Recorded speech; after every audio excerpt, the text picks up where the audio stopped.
Like, every single time he tries to defend himself, he just continues to admit what a pathetic loser he actually is. Like, being called a pathetic loser might be, like, the most accurate description of Anthony. As easy as a line as that is, it's lining up extremely close to reality, and it's actually affecting Anthony to be called that because he knows it's true. So, I mean, Anthony Cumia is a pathetic loser on every level. Like, he's a real pathetic loser.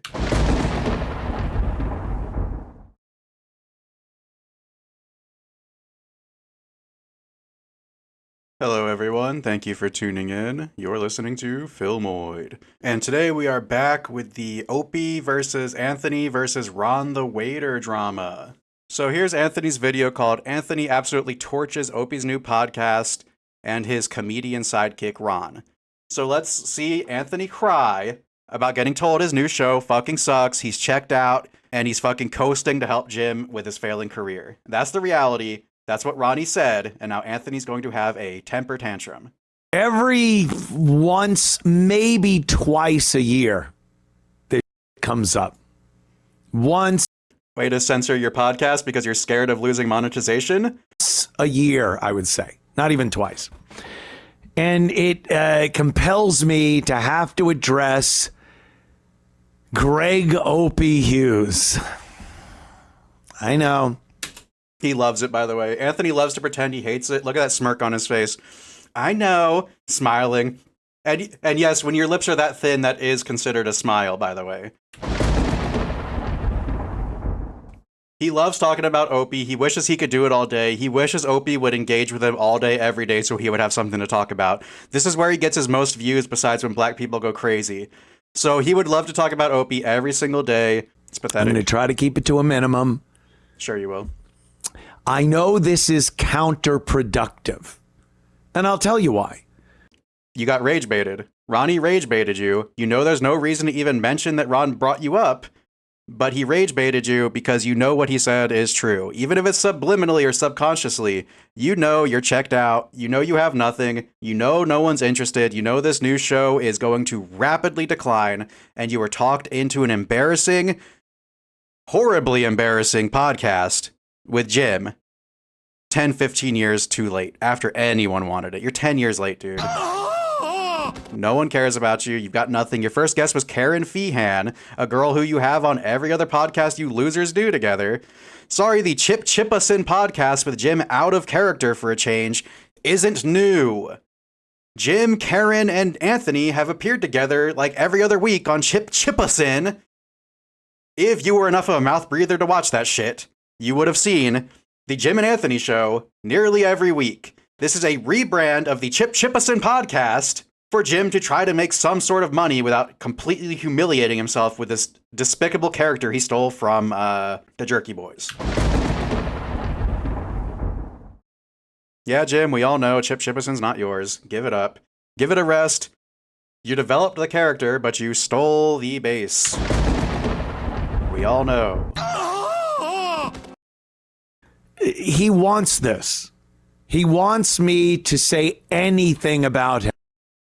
Ron brought it up. I really don't even think they talk before their show. How could they? So do you really think they planned this like a Ron and Fez style wrestling work? There's no fucking way. Ronnie brought up the show because he thought it sucked, and that was it. Opie even sort of kind of ended it early, too. Like, Opie wasn't even basking in it. He said you guys were probably going to be successful. So this is really... Whatever Anthony says, I already have the suspicion that he is just hurt that Ron completely skewered him and read him perfectly. Because Opie was not involved in that trashing that we covered. We already covered it. Opie was not the instigator. He barely even stoked the fire. He just kind of let Ron do his thing. You want him to stop Ron from making fun of you, pussy?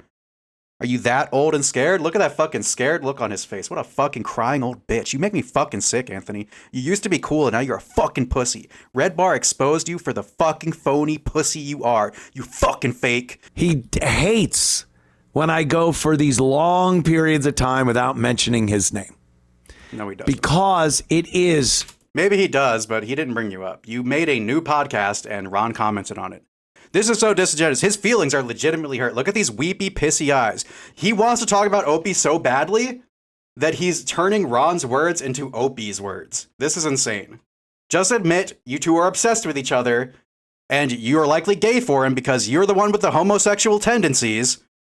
As sick as Opie is, you act like a closet homosexual who's so desperate to prove he's a man, he will rape anything in sight. You've admitted to half a dozen rapes on live radio. Don't make me go pull them up.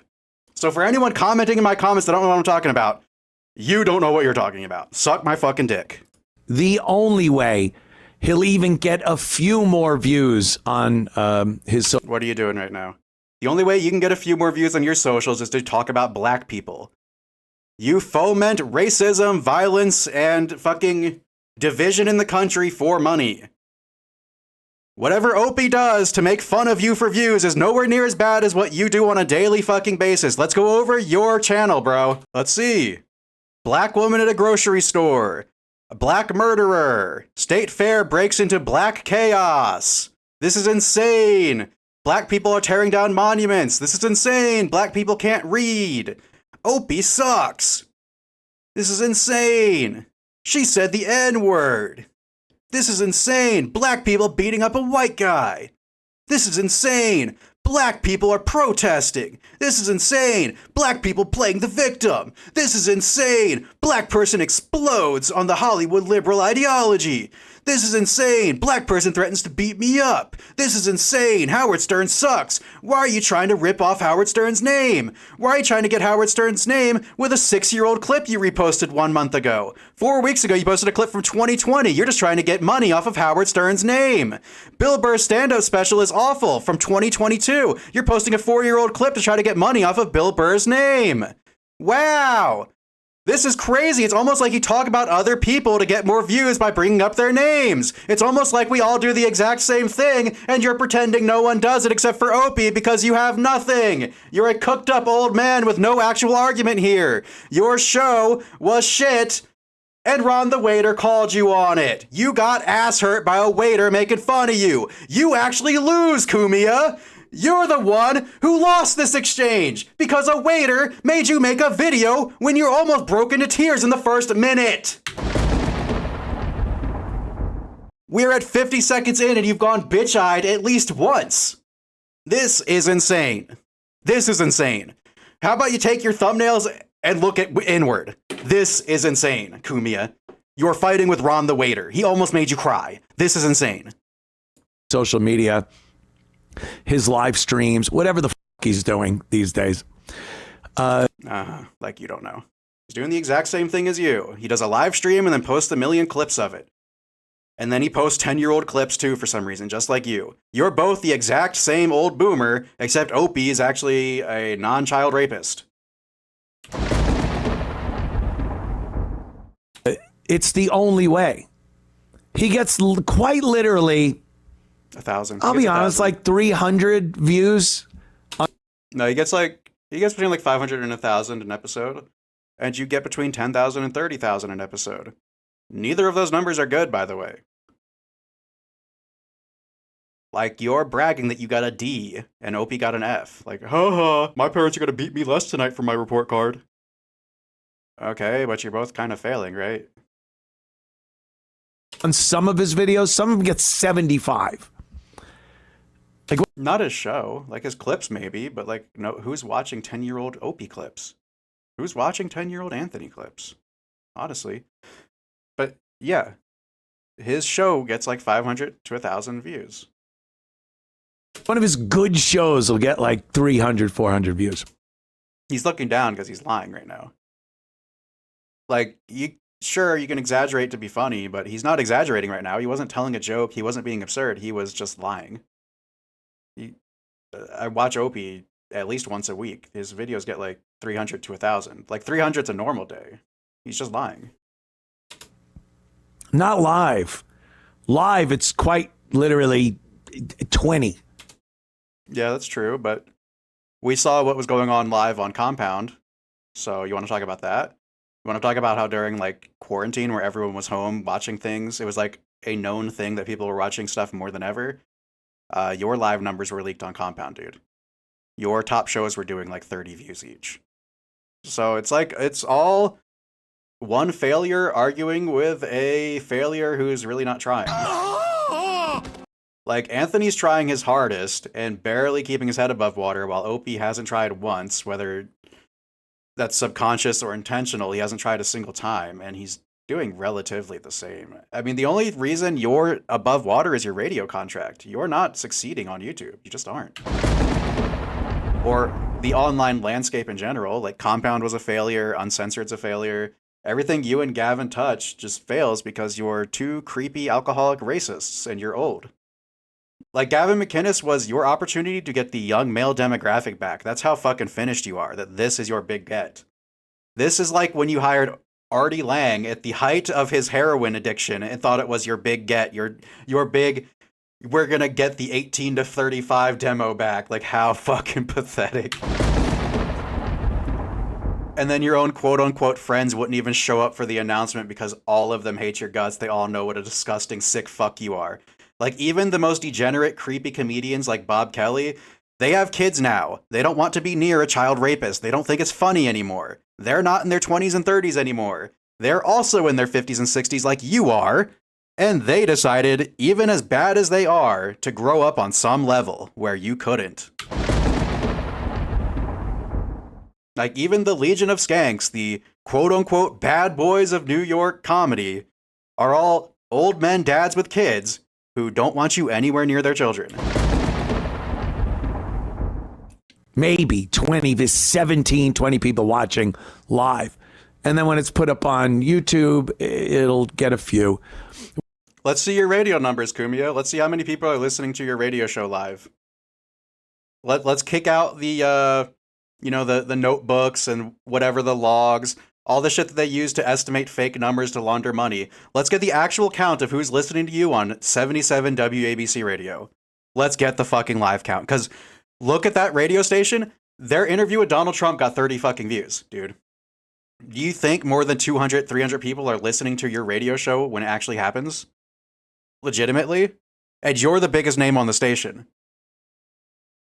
Like, quite frankly, I don't know what kind of money laundering is going on behind the scenes to keep these radio stations up, but there's no one listening to them. There's no one. The entire people meter thing or the notebooks, however they do with the rating system now, like, I haven't listened to the radio in like 10 years, so I have no clue. But however they do the numbers, it's like so obviously inflated to sell ads and launder money through this fucking radio system. No one's watching live. The top radio stations, no one's watching live. So again, who cares? I can tune into Opie's show and you'll have more people watching than most local radio stations, most morning shows. He just does. That's the reality. No one cares about radio. So again, two failures fighting over which one's the biggest dud. Who flopped harder? When he discusses me, which he did, and me and Jimmy, because his numbers don't boost. Because they just watch the Clippers talk about it. No one goes to Opie specifically to watch. His numbers don't boost. If he goes 300 to 1,000, he might get 1,200 talking about you. This is all lies. His numbers are so small, he doesn't boost from talking about Anthony. This is all disingenuous. It's all phony. And no one wants to give Opie the time. No one wants to give him the actual fair shake he deserves as a human being to see that this is all lies. They'll just believe Anthony because they think he's funny. Again, Anthony gets the pass for everything he's ever done in his life because he's funny. It just is what it is. Well, he was funny. Everyone knows now he hasn't been funny for a long, long time. Ron Bennington, Opie and Anthony's radio hero, their radio dad, basically, told Anthony to his face he's not funny anymore and hasn't really talked to him since. He barely brings him up, and he makes fun of him on his show when he does. When Anthony Cumia gets brought up on Bennington now, it's to make fun of what an insane racist he is and what a creep he is and how they don't like him. And Anthony is too scared of conflict to actually say anything about that because Ron isn't a waiter. This Ron is not a waiter, so Anthony won't say anything about that. Oh, Ronnie! Yeah, he's a good guy. He's just joking. All right. And then you'll go sit in your room and drink yourself into a coma and pretend that Ronnie definitely was joking and he still thinks you're funny. Fucking old loser. Old loser pussy, censoring your swear words from your intro because you need that money. Your 500K radio contract wasn't enough. You need that money to buy more little girls. How much does an Amazonian girl cost, Cumia? 10K on Wayfair? 8K on Wayfair? How many do you need a year? This contract must be keeping up a pretty fearsome habit, huh? We have a show together. When he discusses that, he gets a load more. No, he doesn't. Like, No, he doesn't. I think one of the videos where he discusses mine and Jimmy's show got to 1,400. Here it is. Opie's latest video, his latest stream, 2.5K on the mobile stream. The normal stream, 624. Combined, it's 3K views today, not talking about Anthony. Here he is talking. This is a video with Tony P, by the way. Tony P fucking sucks. And he got 700 plus 800. You have to remember he streams mobile and then he streams desktop. I hate that he does that, but he does it. And he got 1,200 views combined. Yesterday, he got 2,000 views. This is Anthony talking out of nothing. Anthony wishes this was the reality, but also you have to remember, Opie streams his show at like 6 a.m. New York time. No one's going to watch that live. They're just not awake. Reality check. No one's awake. So his podcast starts at the day and then it builds as it goes. This was streamed today. He's got 3K views. Yeah, he's talking about Bert Kreischer, but so he doesn't have a standing feud with Bert Kreischer. That's just general news of the day. So we're already starting off. Anthony has total dominance over this situation in theory. On paper, Anthony is the dominant one here, and he should have no problem telling the truth. He should have no problem addressing this situation from a realm of reality. The reason he won't is because he's hurt. The reason he won't is because Ronnie the waiter actually hurt Anthony Cumia. And now Anthony is trying his hardest to lie, undersell, underplay, and deceive to make himself look better in a situation where he already should look better. If he was confident, he would know that he looks better than Ron the waiter and Opie. The reason he's addressing this, and even acknowledging that it happened, is because it actually affected his mental state. Ron the waiter actually owned Anthony Cumia. Son, I'm going to show you how to fight above the belt. Views. Adorable. Look at that smile. That's the smile of a coping ghoul. This is the half smile of a man who knows he just lied through his fucking fake teeth. I don't know how you get fake teeth that bad. His dentist must be an Opie fan. Good. More power to you. But yeah, do my straight line of ivory look natural? All right. and I usually don't acknowledge it. And, you know, you'll get people, especially people that want to side with Opie, which I never quite got. Like, did you see his eyes that whole time darting around as he knew he built compounds specifically around people who would hate on Opie for him? Every accusation's a confession. Anthony Cumia is a Zionist-affiliated, old-school, right-wing Republican boomer, too. So this actually is Darvo. Deny, accuse, reverse, victim, offender. Deny he's ever done anything to Opie. Accuse Opie of doing everything he's ever done to him. And then reverse, victim, and offender by trying to rewrite the history that Anthony Cumia staffed Compound Media with Opie haters and constantly barraged him with hate for 5 years before he ran out of money on his desperate fool's errand vanity project to prove what a great broadcaster he is. Anthony Cumia destroyed himself in pursuit of owning Opie while Opie just sat in front of his beach window drinking wine, talking to Ron the waiter. This is Anthony Cumia fighting a war that ended 10 years ago. In his mind, this is all fresh. Look at this. Look at this sour face.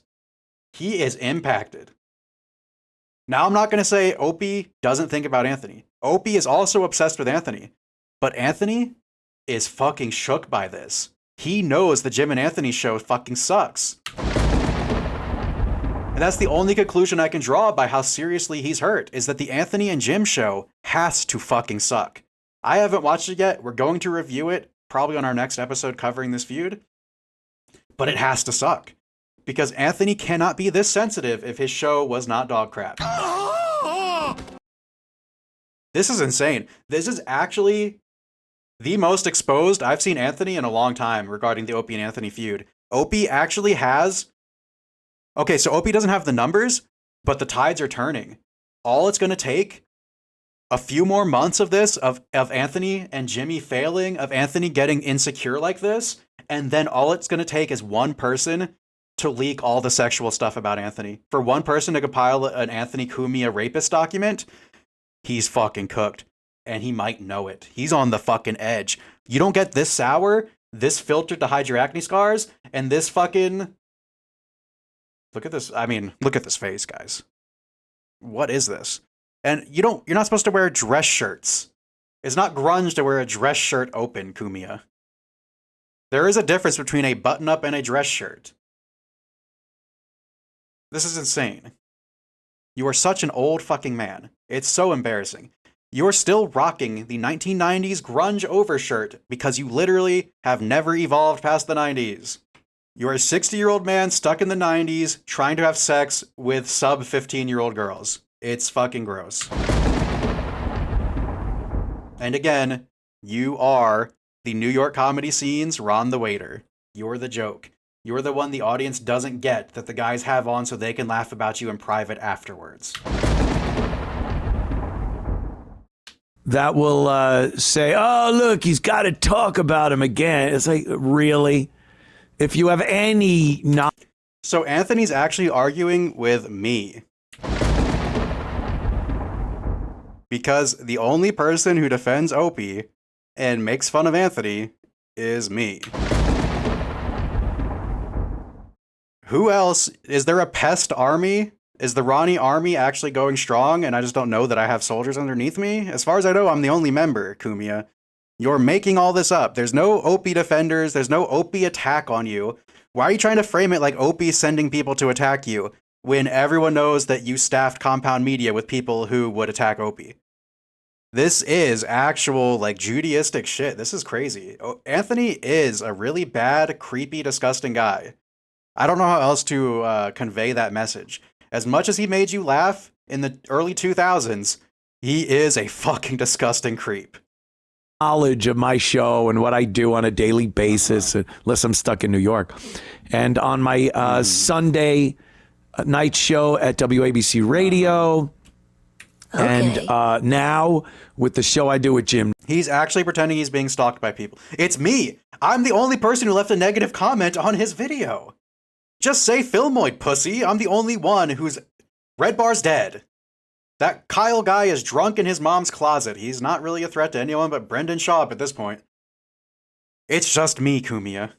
Who else is defending Opie? And put me in contact with them. Get real. This is so pathetic. You even say his numbers are cute, they're kid stuff, and you're scared of him. This is telling. Norton, you'll know. I do not talk about this guy. And it isn't some kind of a thing. I don't talk about him, but as soon as his waiter co-host talks about me, it's go time. That means you can't talk about him. You would if you could. You can't talk about him because you're so much bigger than him, it would make you look pathetic. That's the reality. The fact that you won't admit that means that you're a liar, just like I said. Why are you lying? Why are you so insecure? Why are you so scared? Maybe it's because everything I've said about you is true, that you're an old loser who knows you're at the fucking end of his rope and you're doing this Jim and Anthony show as a last-ditch effort. Because guess what? Jim Norton doesn't have a radio contract to bail him out. Jim Norton didn't move to the Deep South to change his living costs. Jim Norton's stuck in a New York high-rise with no job at the moment. So maybe that's the fear and insecurity in Anthony Cumia right now, is the reality that his good friend is on the fast track to fucking bankruptcy and failure. Because who the fuck is going to see Jim Norton in 2026 talk about his male wife? His stand-up wasn't funny in his prime. How the fuck could it be listenable now? There's no chance. He's all out of coattails, and you put on your very last jacket, and that fucking look of worry is in your eyes, because you know that the curse, the stink, the rot of the failure that is the worm Jim Norton is now back on your jacket. Your smoking jacket smells less like fine cigars, and more like hooker piss and worm castings. And you fucking know it. You have to get out of bed and carry this fucking lump one more time, because if you don't, the Opie and Anthony fans might say that you guys are drifting apart and you can't handle any more online criticism. That's why the mild criticism of Ron the waiter utterly fucking destroyed you. You are a fragile little doll. You're a little china doll on the shelf with a weak, fragile porcelain face covered in acne scars. And make no mistake, Anthony Cumia, as bad as he looks here, he is filtered to all hell and looks 10 times worse in real life. Anyone who's ever seen Anthony Cumia knows this entire quadrant of his face that is magically looked like it has grease and magic marker covering it is actually a moon-like barren wasteland. Look at this filter. Look how it cuts around the colors here on the edge when it's dark. When the contrast is high, you can see just how filtered this is. Look at this. Look how unnatural it looks. Cuts up right into his ear. A solid, brown, perfectly tan face, all one color. Yeah, we all know that, Anthony Cumia, the clear-faced, one skin tone, smooth cheeks. That's what Anthony Cumia is known for, isn't it, guys? And these glasses are an attempt to pretend that he's accepting his age. Yeah, I'm aging gracefully. Look at my old man glasses. Never mind that I'm wearing a button-up and a rock and roll t-shirt and flirt with 13-year-olds on Instagram. All right. I see right fucking through you, creep. I know it's a strategy, it's a tactic. Grow the fuck up. Where I feel, I'm going to get him by not talking about him. You can't talk about him because you're bigger than him. I already said it. You're lying. You want to look like the bigger man when you're actually an insecure little victim. Honestly have no need to talk about him. Uh-huh. So you didn't want to fill an hour of your show today by talking about him. You felt like you had to talk about him today. Is that right? You don't want to talk about him, but you chose to because Ronnie made you? Okay. It's not a spiteful thing. It's Note the tension in his shoulders. Note the way he can't look at the screen. Note the worry in his face as he looks for an excuse that's not coming. Just admit you want to make fun of Ron. Just admit someone made fun of you and you want to argue with them. Stop trying to come up with reasons you're the bigger man. It's making you look pathetic. Anyone who can see the anxiety in your face, the worry in your face, knows you're fucking lying. You might have fooled Snowy the trucker, but you're not gonna fool me. And all it takes is me to see into your soul for it to destroy you. Because if Ron the waiter got you this fucking shook, imagine what someone who actually sees what you are will do to you. It's not something I calculate. Not talking about him, He 100% calculates not talking about Opie. He 100% has to not talk about Opie, like I said, or he'd look pathetic. get to him. I swear to you, Keep has swearing. nothing to do with that. And every time a comedian tells a true story, they swear to God. Isn't that right? Swear to God this happened. Sure it did. Hi, this is Anthony Cumia. Wow, he's going to cut into a sales pitch. Oh my God, look at Gavin McInnes. Look how bloated he is. Gavin is the type who has to fake being Republican so hard he won't divorce his wife, but him and his wife hate each other's guts and always have. She's not very hot. She's just a girl that he fucked because he was horny, and he accidentally got her pregnant. Now he's stuck with her, and he is drinking and eating away all that sadness and all that wasted life. He's wasted like 20 years of his life with a woman he hates because he's too scared of being seen as liberal to divorce someone he can't stand. Like, no man who's happy covers himself in random-ass tattoos that mean nothing, puts on tons of weight, and is desperate to do anything but be at home with his family. So, tell me, look at the fear in Anthony Cumia's eyes, and look at the weight and bloat and redness on Gavin McInnes, and tell me these are two happy, secure men who are doing great in life. Let me tell you something, you don't need a sales pitch 2 minutes into your video about Opie Hughes if your business was doing great. If people were flocking to Uncensored like you guys say they are, like you guys are swarming in subs like you say you are, like you said you were with Compound, if you remember that, you don't put a sales pitch at the very start of your video for something that's doing so great everyone already knows about it.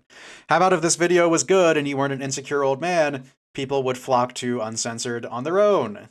So during this advertisement, they also run an ad break with unskippable ads. You know your service is doing great when you interrupt your advertisement with an advertisement to try to make even more money. This is fucking sick. Their ad break had an ad break. I've never seen a more desperate and pathetic maneuver before. Literally. Leave a comment below if you've ever seen an ad within an ad. Because it's very entertaining. Sure it is. That's the look of someone who just told the truth. This is the look of a face of someone who's... Oh my god, Gavin. What happened to you, dude? I always thought you were a bit of a phony, but at least you kept in shape. Holy fuck, dude. Is this not alarming to anyone else but me? Like, Anthony, have you sat down with him and had a private conversation to make sure everything's okay? Like, this is the only guy in the world who still talks to you, and look what his life has become. Never mind that the only people who will hang out with Cumia are in such dire straits that they become this, but, like, anyone? Is anyone going to address this? Has anyone addressed this? Are you okay, Gavin? Do you need help? Just because I don't have subs doesn't mean I don't understand life. I could probably help you more than you can help yourself. Because I've actually lived life instead of grifting my way through it for money. I could probably actually help you solve some of the issues you don't know how to solve because you're inexperienced in life. Because you've been grifting and coasting and lying your way start to finish. And accomplishments aren't experiences. Grifting and coasting through life and being handed a Vice magazine to edit is not an accomplishment. It just is something you did. If you were able to actually continue that momentum and be successful anywhere you went and always be successful and always be winning in that regard, maybe I'd believe it was you as a unique, special individual. But you seem like a benefactor of circumstance at this point because every other thing you've tried since then has been a colossal flop, you've been an embarrassment, and you've been publicly humiliating yourself for 10 plus years just to get a paycheck. This is the culmination of what you guys thought was a happy, successful family man, a happy conservative, and he slowly declines in front of our very eyes into a bloated, red-faced alcoholic mess.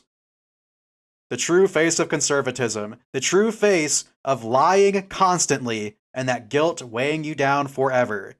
The constant weight of lying to every single person who's ever watched your show, both about what you believe and what you think is right. You say what you're told, you're a puppet, you're a shill, and you've suffered the consequences. You look like every fat conservative radio host. You look like, I mean, come on.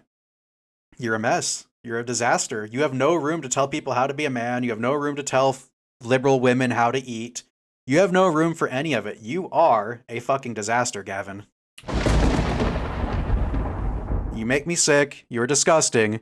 And you could try your tried and true method of challenging me to a boxing match, but quite frankly, I don't think either of us could make weight anywhere in the middle for this one, fatso. There's just nothing compelling or interesting about Opie. What's compelling and interesting about you, by the way?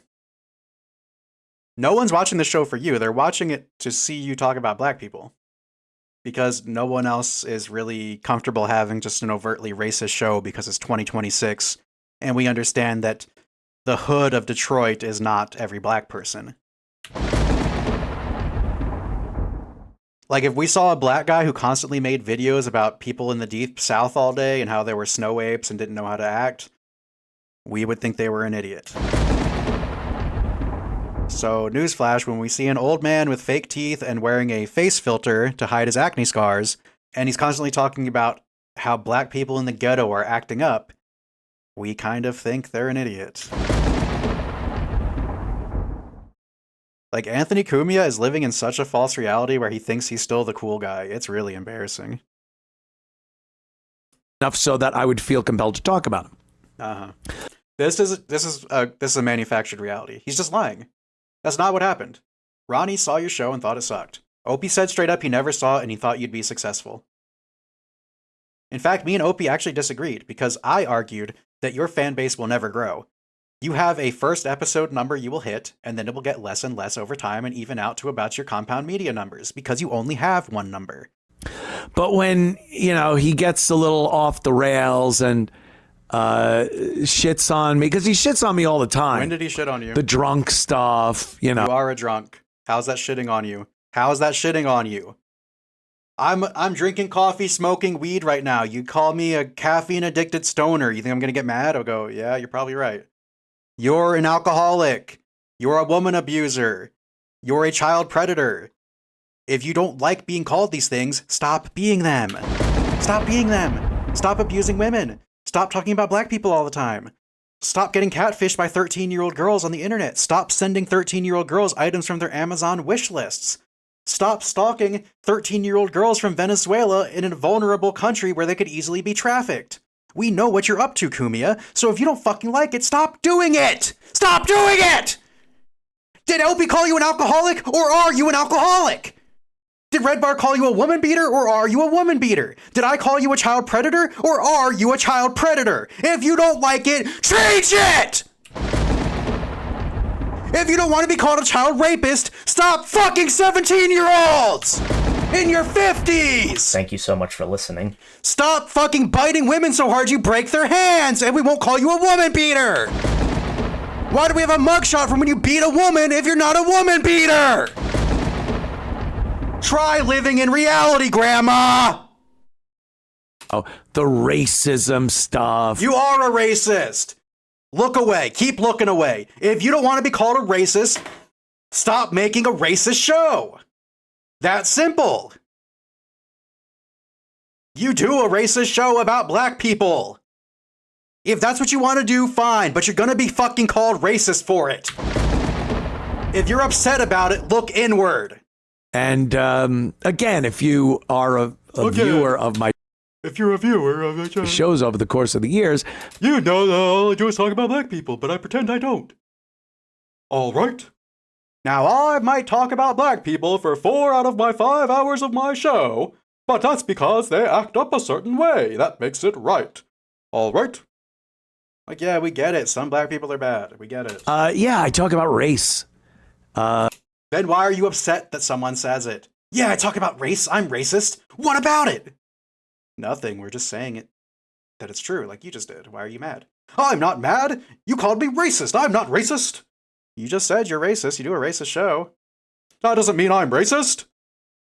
Well, then what does it make you? Why are you doing a show about black people if you're not racist? Do you want to help them get better? Because you're not helping them. Like, nothing he says really lines up with reality. It just... Anthony Cumia is a fucking liar. I didn't realize he was... Okay, so he got exposed for, like, the Red Bar thing for directly lying. Like, we had Red Bar's emails, and he read them all live, and it didn't match up with what Anthony was saying in reality.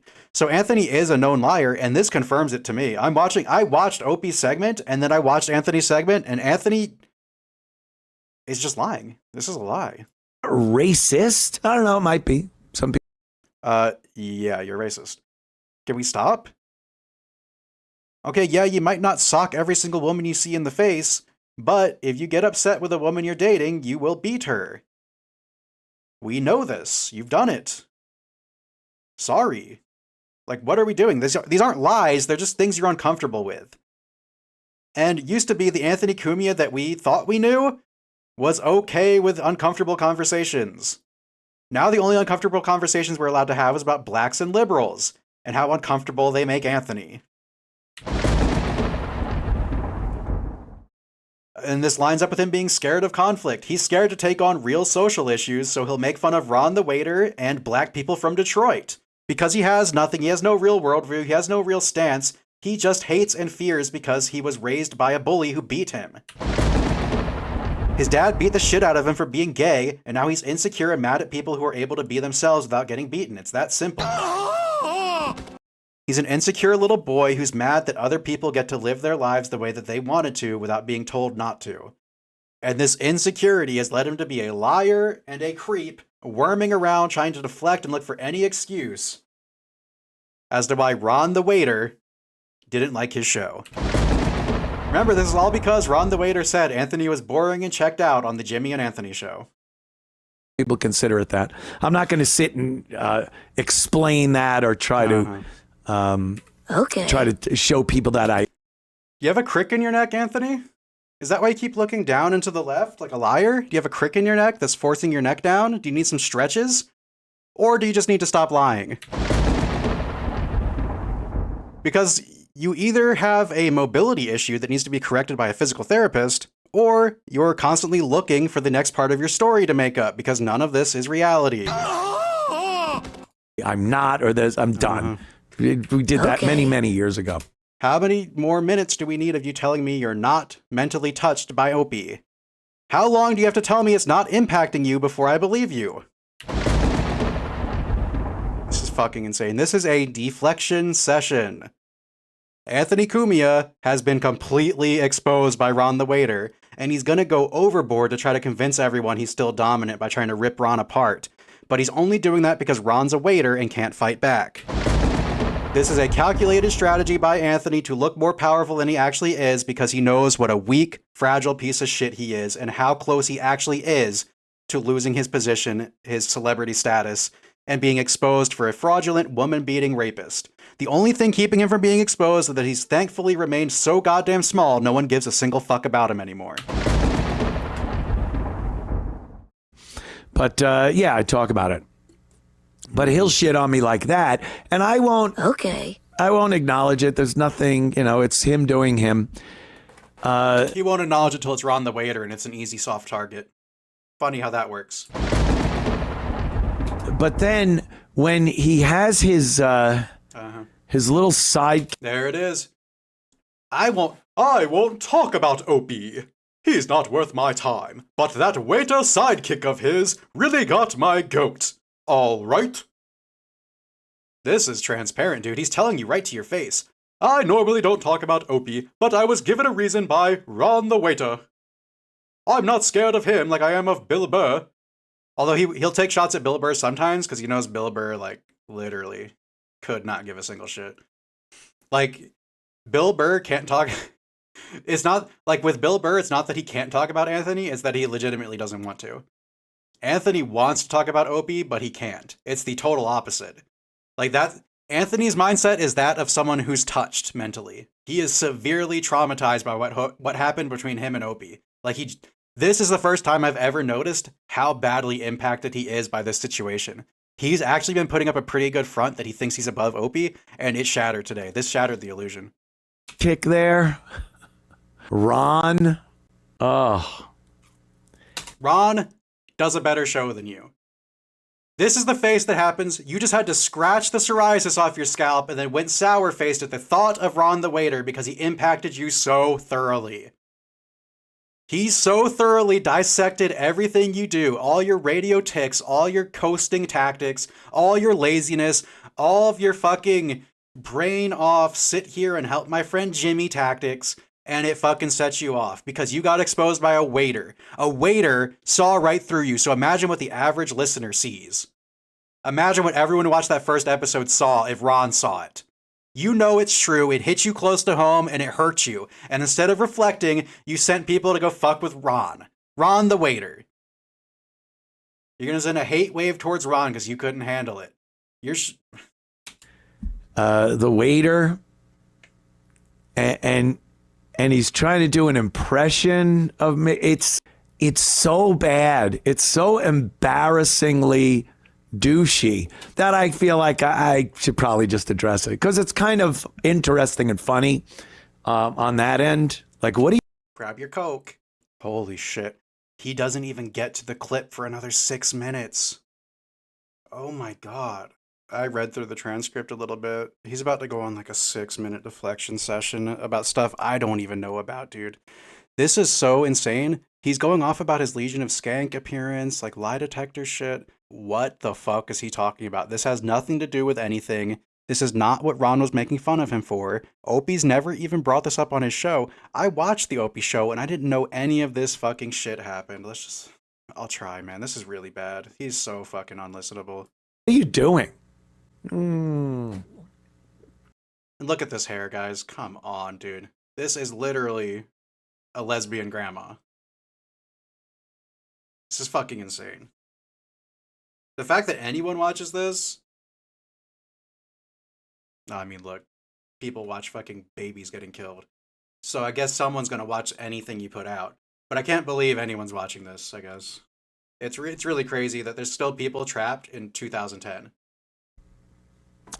So, also, I did the great Legion of Skanks show.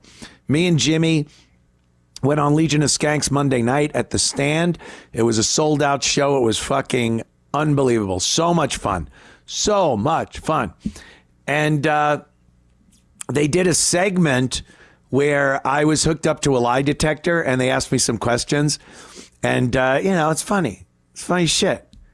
And how about the lie detector bit has been played out since like 1985? And you were part of a hacky radio bit that you would have jocktobered 10 years ago.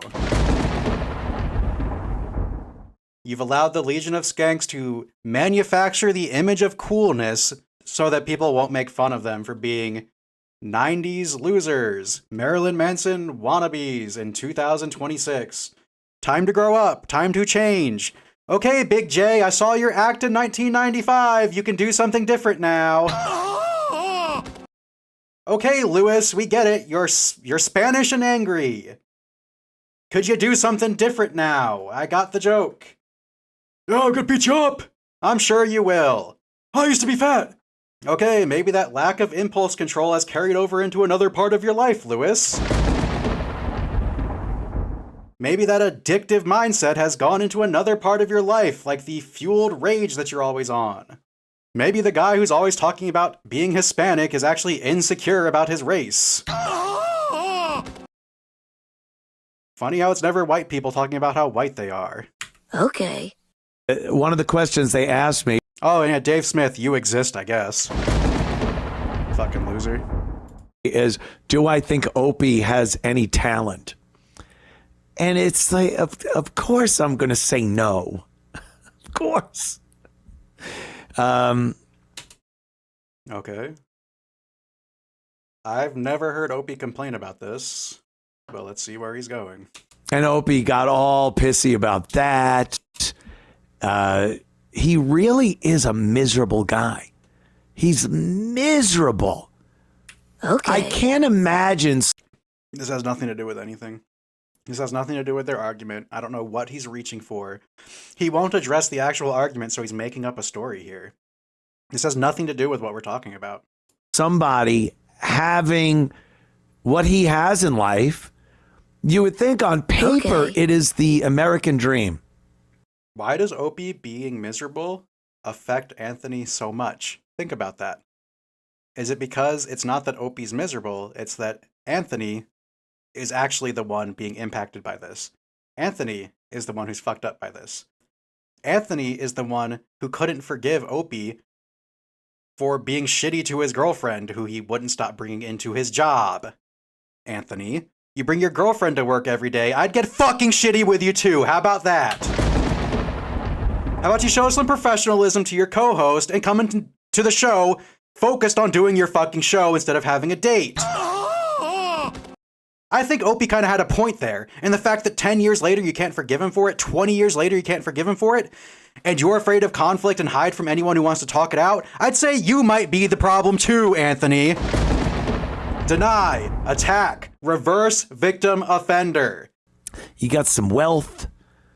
You got a pretty wife. You got kids. You don't really have to worry that much, I guess, about money. I don't know.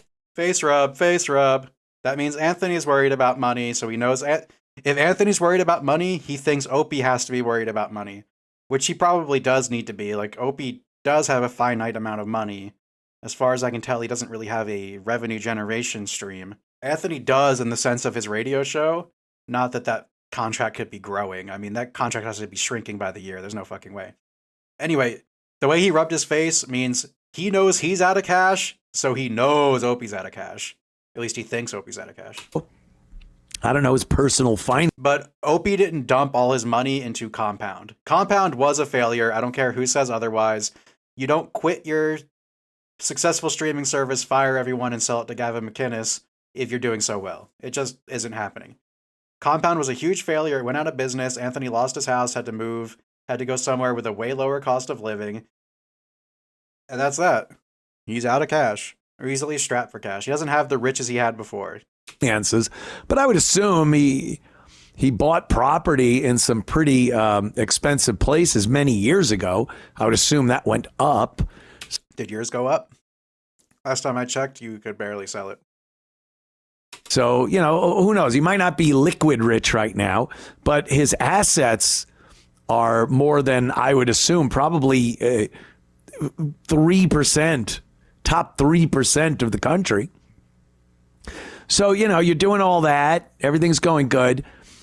But there's one thing, one sticky wicket fucking up the whole program. You're a miserable fuck. Just something. Because you're so happy with no friends or family, being the whack packer of the Legion of Skanks, live streaming video games instead of having a wife who loves you, pretending you prefer having video games than human connection.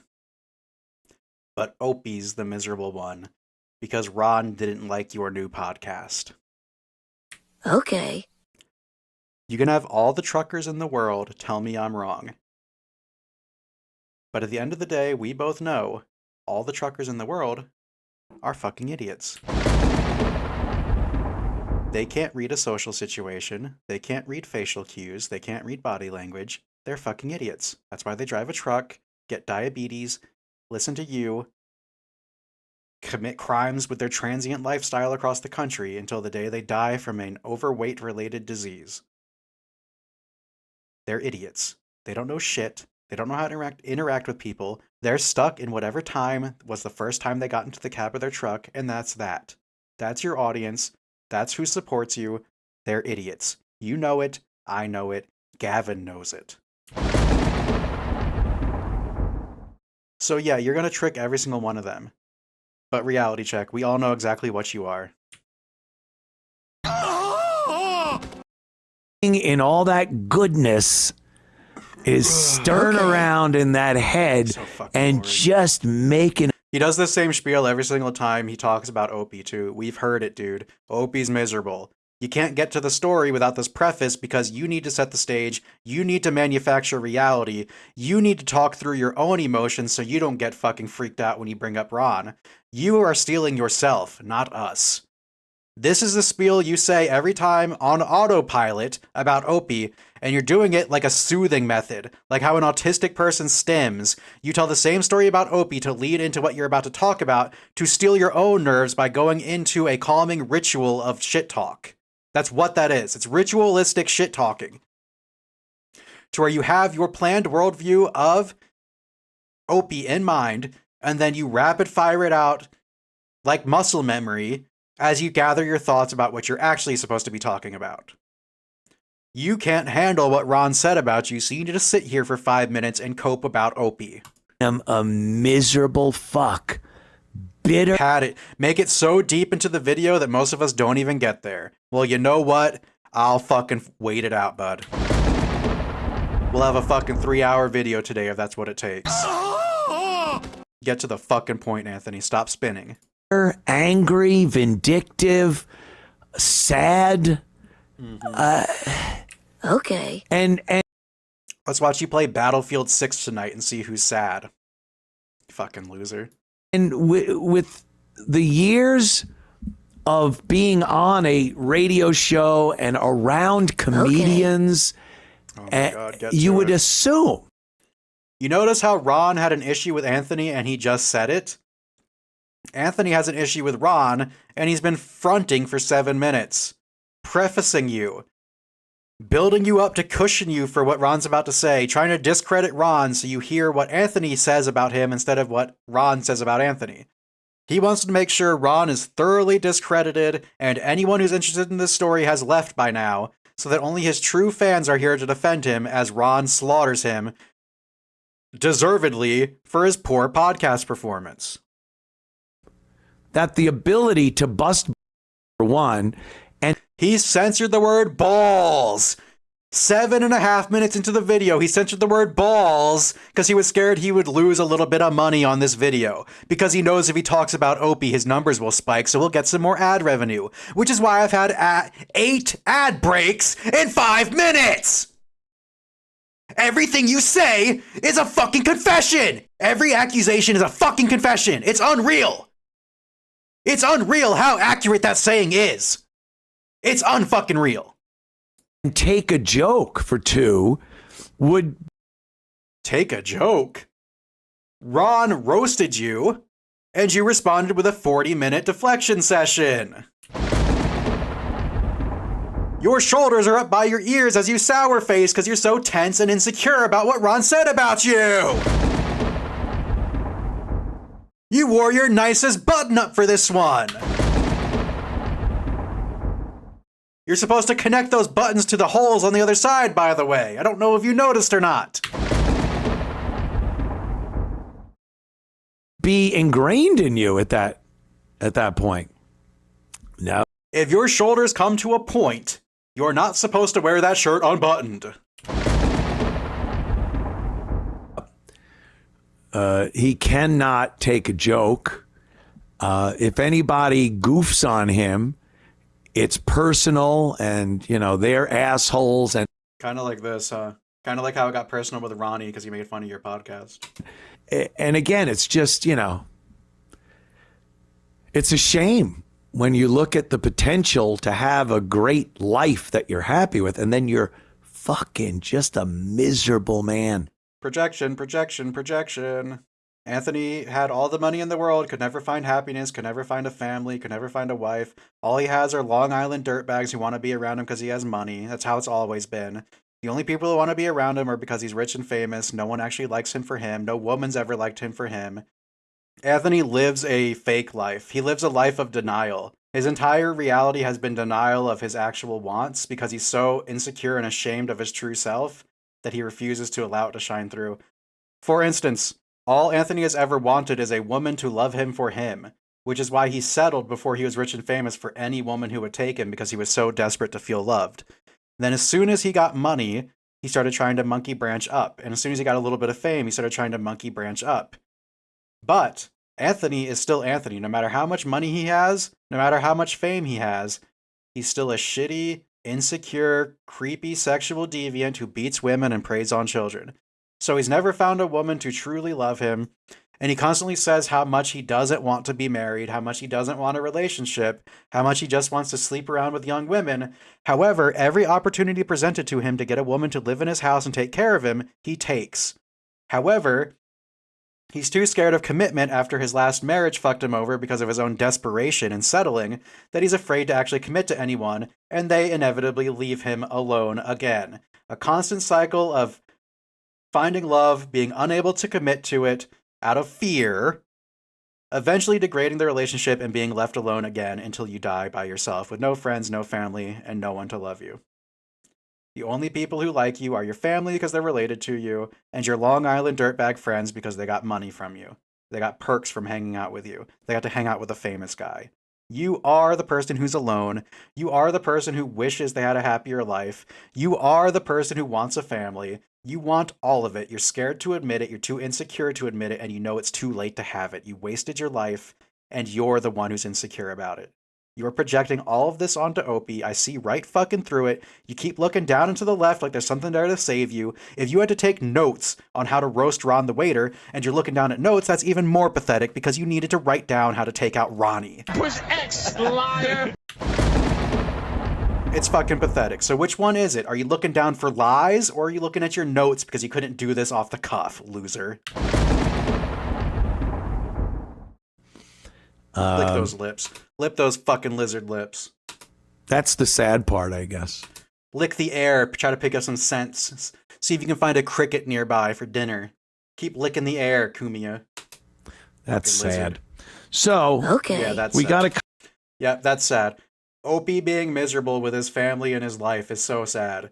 While you're sitting here on your radio show with 700 listens, WABC, nice 300 views, 30 views on an interview with Donald Trump for WABC, by the way.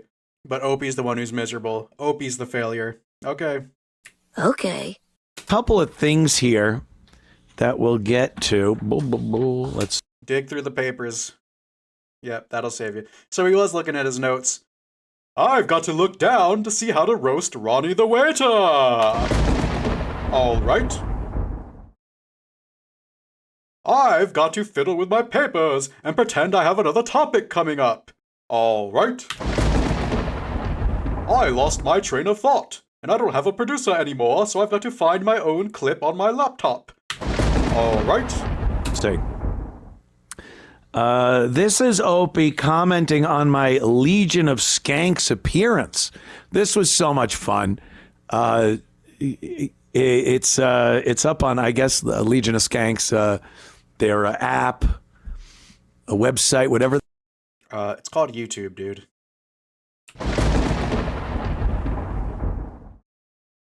Although I think they have some sort of streaming service, but like, okay. Yeah, the clip's just on YouTube. Like, any clip worth watching is on YouTube because they know no one's buying their service to watch that clip. They have whatever they're broadcasting on. But pop this up, Sean. Let's take a look-see. Yeah. Okay, so this is what Anthony's upset about. Holy shit. Anthony said I wasn't talented. What a pathetic loser.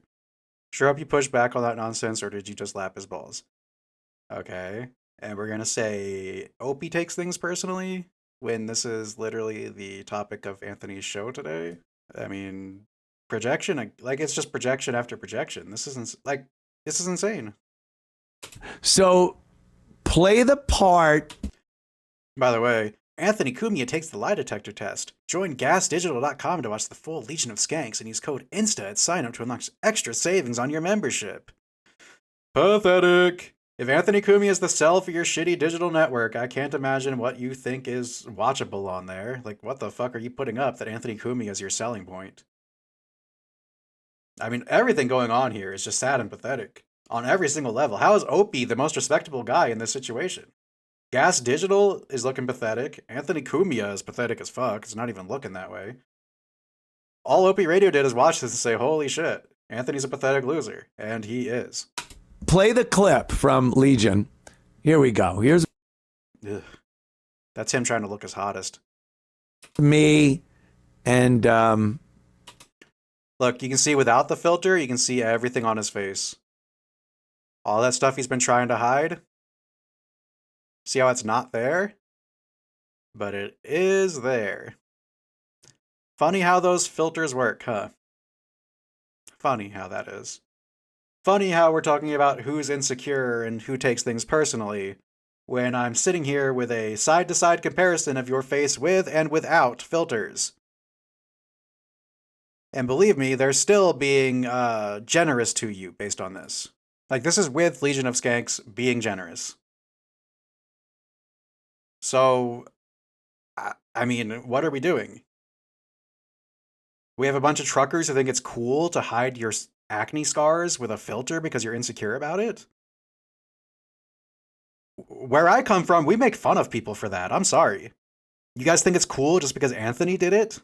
Okay, that means that you guys don't really have a worldview and you just follow whatever you're told like a fucking animal, but I guess that's why you're a trucker. Keep being a good slave. we're doing the lie detector test. Think Opie is talented. No. You don't even. Look at that little smile. He thought he was so funny there. No.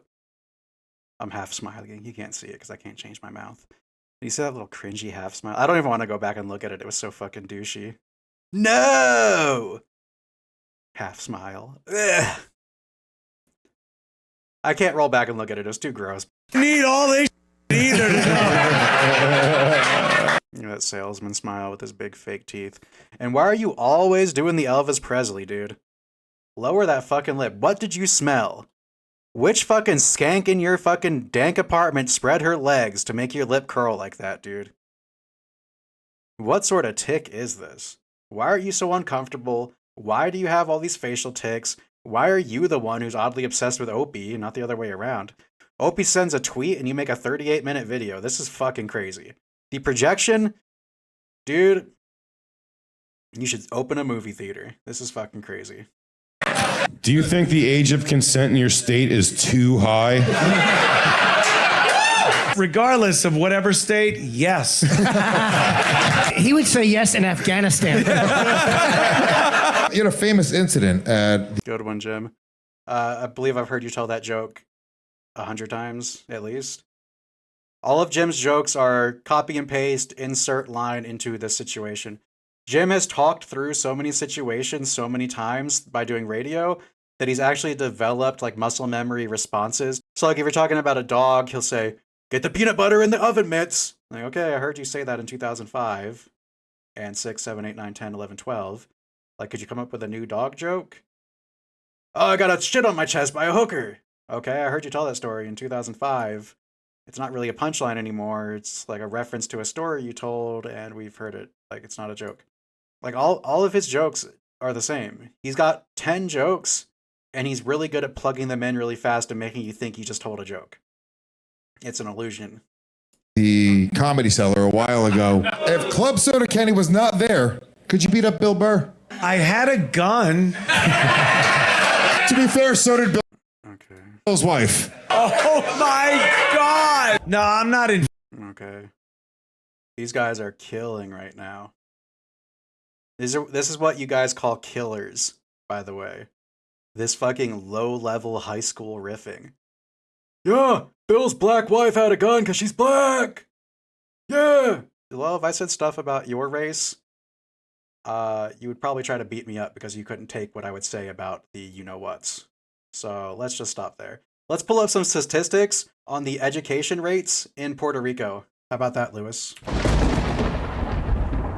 Let's pull up some stats on the level of average income in Puerto Rico. How about that, Lewis? Let's pull up the average testing scores of the Puerto Rican children. Lewis, how about we do that? You want to do all that, Lewis? We can compare blacks to Puerto Ricans and see who is actually more or less successful in this country? Because I think you'd be shocked by some of those numbers, Lewis. I think you'd be shocked that they have an entire island that's tax-free and basically supported by the US, and they can still barely keep a third world country running, Lewis. How about we talk about Puerto Rico, Lewis? Do you want to? Can you talk about Puerto Rico without going into a blind rage and trying to attack me? Statistically, on every single level, your island is inferior to a lot of places in the world, including black places. Can we talk about that, Lewis? I don't think you want to. I don't think you want to go there, Lewis. I don't think you can go there. So I think the comedy goes out the window as soon as you talk to someone like me, Lewis. Come see me on Rumble and I'll tell you what I really think of Puerto Rico, Lewis. You fucking trucker cap loser. Yeah, Lewis, we'll all believe you're a 5'8" guy if you wear that hat any taller, you fucking shrimp. Little midget. Fighting form these days. These days. I saw you when you were younger. You looked like you had AIDS. Looked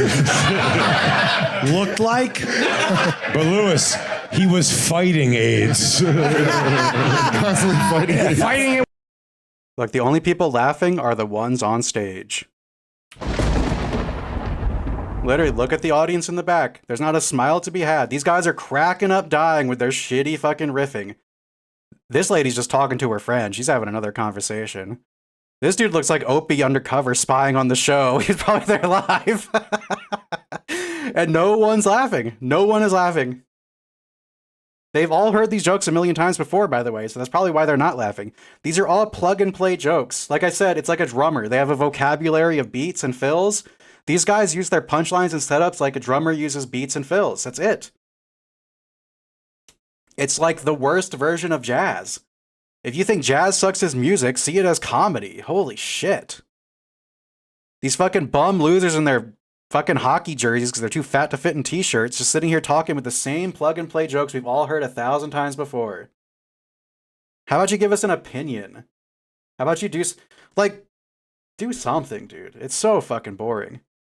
If every fucking line is an attempt at a joke, nothing's ever getting done. You weren't in fighting shape back then. Looked at you had AIDS. Okay, 1990s. Good joke. Oh, yeah, he was in fighting shape. He was fighting AIDS. Yeah, I mean, I just said he had AIDS, but that was a good joke too. Good tag. I was fighting AIDS because I fucked a child. Ah, all right. Yeah, I mean, I just said the AIDS thing and you guys both just riffed off of that, but they were both still good jokes, I'm sure.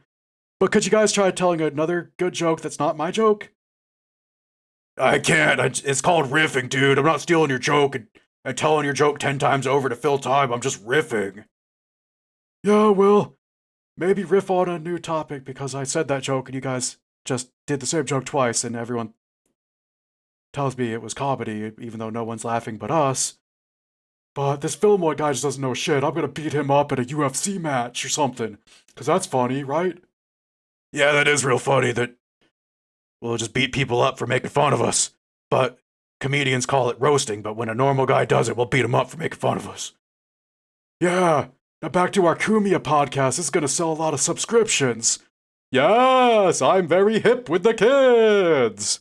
And by that, I mean, I'd like to be involved with children's hips.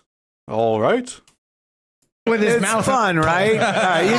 You can stop it. We don't have to go through the whole thing, but Well, you did go through the whole thing. It was a minute clip, and you did 59 seconds. So like that's what you do.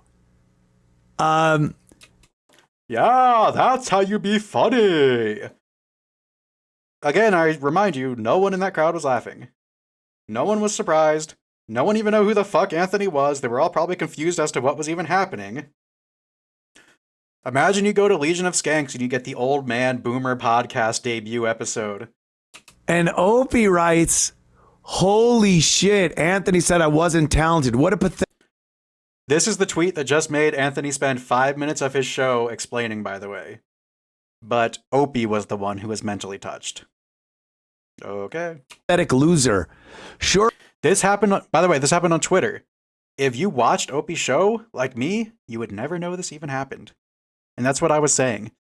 Anthony did this whole setup, this whole preface, this whole 5-minute preamble on Gas Digital to cover this tweet that simply called Anthony a pathetic loser.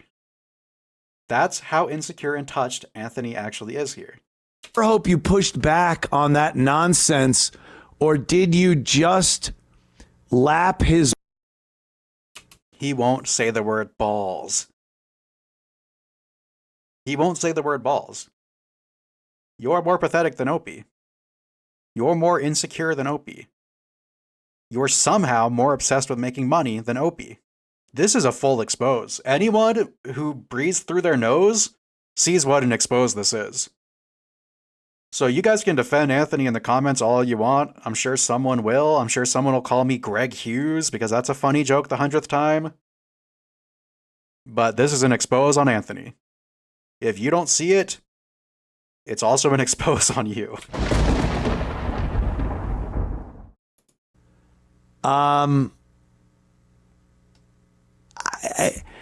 There's someone that doesn't get it.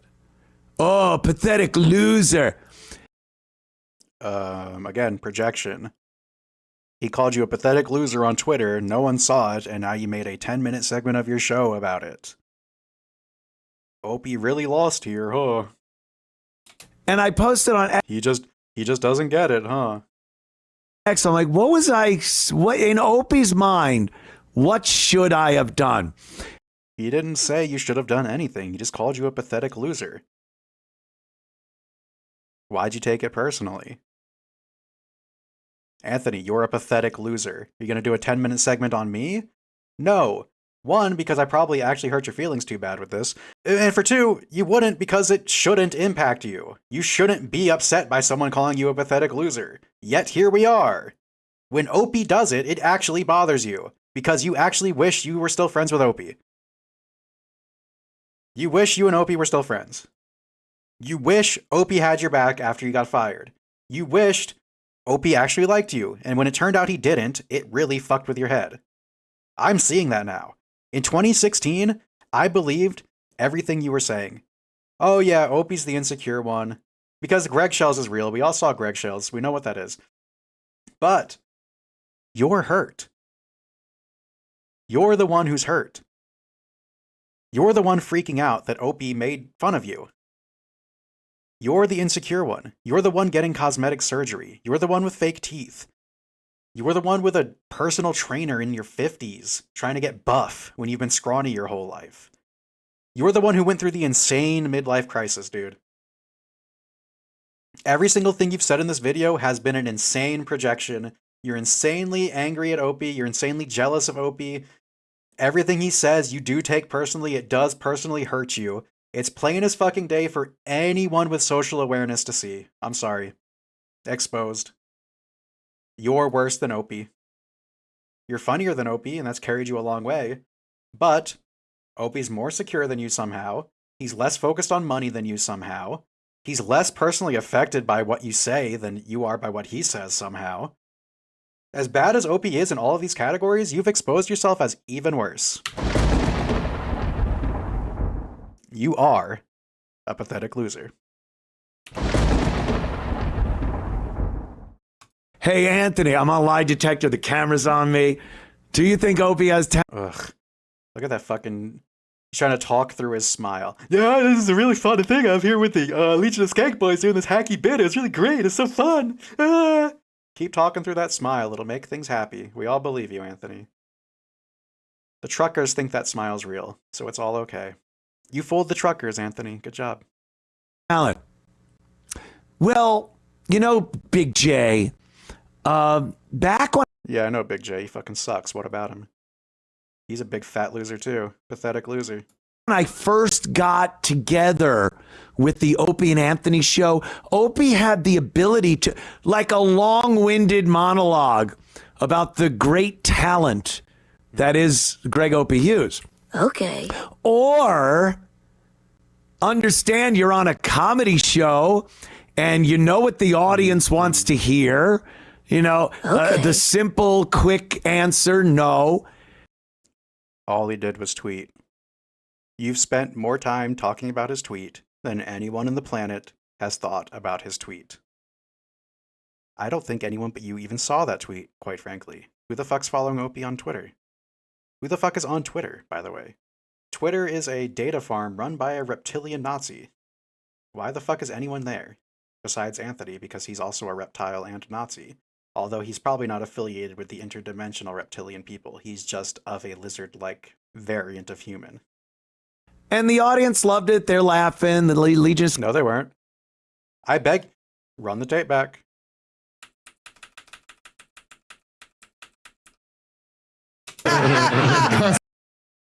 I see a laugh here. I see a laugh here. And I see a laugh here. That's a laugh on Anthony Cumia, a laugh on Big Gay Okerson, and a laugh on Lewis, the Puerto Rican 70 IQ average rattlesnake. Whatever your last name, Gomez. You Addams Family motherfucker. Those three, and this black dude behind Louis J. Gomez's head, I'll give you credit for that guy. Those three, plus this black guy, those four are laughing. No one else is. A lot of these people, this woman looks upset. Like, why? She looks like she wants to leave. She is bored out of her mind, and she's wondering why this creepy ghoul stopped chewing on a severed human arm to make this lie detector test go off. This dude's looking above everyone like he's trying to see what time it is. And this lady's eating a fucking 10-gallon thing of ramen. What the fuck are we doing here? No one's enjoying this. Except for Anthony, Pig Gay Okerson, Lewis, impoverished nation that he comes from, Gomez, and this black dude. They don't even have Dave Smith to sit there and fake laugh anymore. No one was enjoying this. Just factually, I can say the show sucked all I want, but you have visual proof behind you right now that they're riffing and only one dude is laughing in the entire fucking audience. Enough already. Enough illusions, enough lies, enough fakery. You guys suck. No one likes you. Your audiences are wildly small, and I don't know how the entertainment industry is moving so much money through it that you guys all get to exist, but something criminal is occurring to keep you guys employed. I refuse to believe a bar full of somber people watching you stone sober as judges riff to silence is making money. I don't understand how the money is generated here. How is the money generated? Who is watching this? Where does the money come from? Who is buying the products that are advertised to keep their money coming in to keep advertising? The entire thing has to be fucking propped up on cards. Who the fuck? There's no way this is real. There's no way. The Legion of Skanks industry, I refuse to believe it exists. No. And the audience loved it. They're laughing. The Legion of Skanks guys are laughing. We're having a good time. That's called a comedy show. Was it a comedy show? Was it a comedy show? I didn't think it was very funny. The audience didn't think it was very funny. So if you host a comedy show in the woods and no one's there to laugh, did you have a comedy show, or did you just riff to each other about nonsense for 45 minutes and charge a bunch of drunk people to watch it. If you weren't tricking people, you wouldn't need a 2-drink minimum. That's how you answer things on a comedy show. But of Okay, and he made a tweet about it. Move on. You're the one who's hurt here, dude. We're at 11 minutes over a tweet that hurt your feelings, dude. This is fucking psychotic. course, Opie has no concept of what that even is. Oh my God. Okay. And me saying Okay. that, again, I'm being asked by the guys in the Skanks. Okay. I didn't bring it up. I was asked by the Skanks, all right. And I go, hey guys, by the way, I'd like to talk about how untalented Opie is. It was a question, funny. Of course, they're going to ask that shit about me and Opie. And I answered it, and it got laughs. No, it didn't. Lewis and Big J laughed. Because that's the answer they were looking for. The audience didn't even know who the fuck you and Opie were. You had a bunch of 30-year-olds who like New York comedy there. They didn't know who Jim Norton or Anthony Cumia or Greg Opie Hughes even fucking were! No one was laughing. No one was tuned in. No one was checked in. No one cared. They were sitting there waiting for their fucking next drink to come because they were bored. They were taking a piss because they were bored. One black dude was laughing and probably uncomfortably because he was confused. Jesus Christ. Get to Ron the Waiter already, shithead. Doesn't understand how that works. So I'm pathetic for saying that. And everyone was washing if they didn't push. Everyone was washing because I'm scared to say ball washing on my own show. Pussy. Back and go, hey, Anthony, now. Hey, imagine someone just standing up in the middle of a sold out crowd at the stand. Okay. Anthony, Okay. now, Okay. I would like to retort Okay. about Shut the your fuck take up! on Opie's talent or lack Okay. thereof. Okay. I mean, Okay. do I even have to Okay. spell this out? No! Why are you spelling it out? Why are you? It's because it fucking affected you. Look at that face and tell me look at that face and tell me he's not impacted. He is fucking hurt by this. This is fucking crazy. His lip is drooping. He's fake smiling. He's doing everything he can to try to look powerful here when he's about to cry. This is fucking twisted and pathetic. Anyone would know this. And if you are somebody who professes to know comedy and being a I hate to use the excuse that, like, Opie knew what he was doing and he wanted to talk shit to get brought up on the air again. But, like, I hate that excuse because, like, you should just talk shit because you don't like someone, not because you want attention for it. But if that was Opie's tactic, like, it clearly worked. He's made you look like a total fool to anyone but your already loyal audience. Like, the people that are on your side are people who will never be turned because they didn't care when you fucked a kid. They didn't care when you were grooming 13-year-olds. They didn't care when you beat your wife. They're not going to care that you're upset about Opie. But anyone who's not in that world where they think that you're cool just because you were on the radio 10 years ago, we all see that you're the girl. You're the one who's hurt.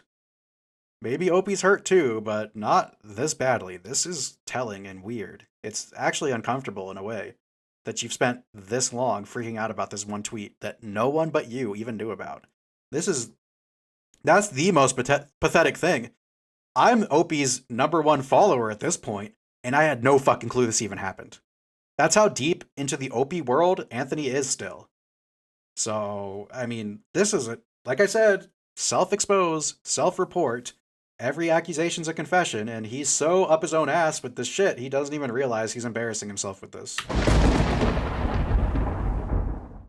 radio host on a very popular show that was known for having comics come on and bust. Keep saying it. Keep censoring balls. Holy fuck. Okay. And I'm pathetic. Okay. Yes, you are. Am I? You are. Yes. Full sip, full sip, full sip. Full sip. Look away. Down and to the left. What's hiding down there? What are you going to find, Cumia? What are you looking for down and to the left while you're taking an active full sip from a giant Coca-Cola bottle? What's the matter? Can't drink anymore because your heart exploded? Grandma? So now you're gonna have a nice sugary Coca-Cola for your heart? Makes sense. At least speed the process up, thanks. So, that was that part of it. And what part of it? No one knew about that but you. You just exposed Opie calling you a pathetic loser because you got so hurt that he called you a pathetic loser. Then you did it. Then he said, "I'm a pathetic loser, huh?" And then you did a full sip and said nothing to follow it up. You just ate shit. You admitted you were a pathetic loser and then sipped your Coca-Cola and looked down and to the left in fear. Fucking pathetic. You're a pathetic loser. You're an embarrassment. You suck. Now hurry up and talk the fuck about Ron. I've been here for 2 fucking hours and this shithead hasn't said one word about Ron. And that's even more proof that Opie completely annihilated his cognitive state. He was so hurt by being called a pathetic loser by Opie, he's just getting to the title of the video. He couldn't even put this in the title of the video because he was so touched by it that he has to focus on Ron to act like he's actually mad at something different. That's telling too. then there's this Ron guy. The fact that I'm even addressing this fucking lump of shit is... the fact that you're addressing any of this is telling and pathetic and shows how much you're hurt. Look! The fact that I'm even addressing this lump of shit, and then he looks down because he knows he's a pathetic loser. Only a pathetic loser would address Ron the waiter. Oh, wait, that's me right now. All right. He's in full self-awareness mode right now, but he knows, again, his audience are low cognitive truckers who will just sit through this cognitive dissonance right in their face. Like, if he tells his audience that addressing Ron the waiter is pathetic, and then he addresses Ron the waiter, he's admitting he's pathetic, but his audience is willing to hold these two conflicting ideas independently of each other to protect their view of Anthony. Anthony's not pathetic. It would be pathetic to address Ron, and Anthony's addressing Ron, but because I like Anthony, Anthony's not actually pathetic. Not like he would be if he was addressing Ron, which he is. Okay, like you're literally doing mental gymnastics to protect Anthony because you like him. That's like literally cognitive dissonance. And it means you're in a cult-like situation and need to get out of it. Now I am pathetic, but... Okay, so he admits it. Like I said, you were pathetic, but you're mad at Opie for calling you pathetic. You guys understand the issue here, right? I don't take this personally. Wait, you called me pathetic? I'm going to take this so personally that I spiral into a temper tantrum about how pathetic I actually am, and prove Opie completely right. All right. And this is the look of defeat as he realizes he is actually pathetic. This is the moment where it did click actually in his head. I feel compelled. Because you're pathetic. So Ron is Opie's sidekick. Look at the side of his face here. You can see the anti-aliasing from the filter. It even anti-aliases up along the seam where his ear is because the filter doesn't know how to handle that weird piece of leather he calls an ear. And it just filters straight up. You can see the anti-aliasing as it tries to determine what is and isn't the ear to keep it separate. This is all smoothening. He uses filters to cover his disgusting face. Get that ass banned. Push X, liar. The mighty have fallen. This guy, apparently a waiter, and Ron the waiter is better than you. He's more genuine, he's more honest, he's more masculine, he's more confident for sure. So what if he's not a comedian? He doesn't claim to be a comedian. He tells some jokes, and if they're funny, they're funny. You're the one trying to call him a comedian here. And honestly, in terms of human beings, Ron beats Anthony every single time. So what are we doing here? Yeah, Ron's not the greatest co-host ever. So what? He's likable, he's confident, he's charming, and he speaks his mind and he's not scared of conflict. He's basically the opposite of you. Push X, liar. That's probably why you're always so mad at him. because he has a natural charisma that you could only dream of. A natural charisma you spent your entire life trying to emulate through illusion and trickery by being someone you're not. You've created an entirely fake personality that's separate from who you actually are to try to look cool to the public and be famous, where Ron can just be his own corny, wholesome self. And we all love him for it. You have to try your hardest to be a controversial, edgy figure for an ounce of attention, where Ron just bees Ron and the audience loves him for it. He's just himself. He doesn't have to try. He's not pathetic, he's not desperate, and he's not a loser like you. He's not a pathetic loser, so he just acts like himself and lets the audience decide what to think of him. He doesn't craft a persona. He doesn't try to be someone different. He doesn't try to be a cool ladies' man rich guy. That's pathetic. You're pathetic. Opie just looks for people that will be his yes men or even his no men, but not seriously. Like, I think he likes that Ron pushes back on him, but ultimately Opie has the power in this little show relationship to say, oh, shut up, Ron. When does he do that? There are times where Ron is completely running on a topic that doesn't even make sense, and Opie lets him go with it because he's a co-host. He doesn't try to micromanage the show. I mean, sometimes things get out of hand and he's got to try to rein things in, but ultimately he's the host. It's Opie Radio. Like, if you don't rein people in, they'll sit there and riff like the Legion of Skanks. The Skanks! Okay, you were 40, 50-year-old men with kids. You're not skanks. That's pathetic in its own right. But if you don't control your show, you're going to end up riffing for 45 minutes like the skanks do, and nothing gets done, nothing goes anywhere. And what riffing is tagging a joke 10 times. If a joke was funny, laugh at it, maybe tag it once if you have something to move on. We don't have to do the rounds where every single person gives their take on the joke we just told until they're completely out of jokes.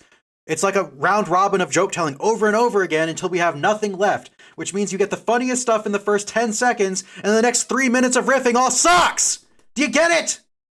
Stop riffing!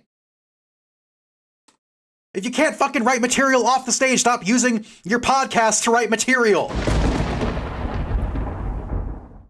Whatever. You guys suck. You get it? You just suck. Shut up, whatever. Why don't you stop there? You're talking over people. He likes that. That's not the relationship, by the way. That's the relationship you think they have if you haven't watched the show. Ron says what he thinks. He brings topics to the show that he wants to talk about. And very rarely does Opie get snippy with him in a real way. Sometimes Ron doesn't really have the radio forethought or the radio insight to not interrupt. Sometimes his mic technique's weird and Opie has to correct it. Sometimes Opie does go too far in doing that, actually. I do agree with that in some sense. But Opie doesn't act like a dictator on that show. He really doesn't. I've seen Ron roll with some weird fucking topics and Opie goes with it. And sometimes it works and sometimes it doesn't. Ron is a co-host, but Opie ultimately, it's his show.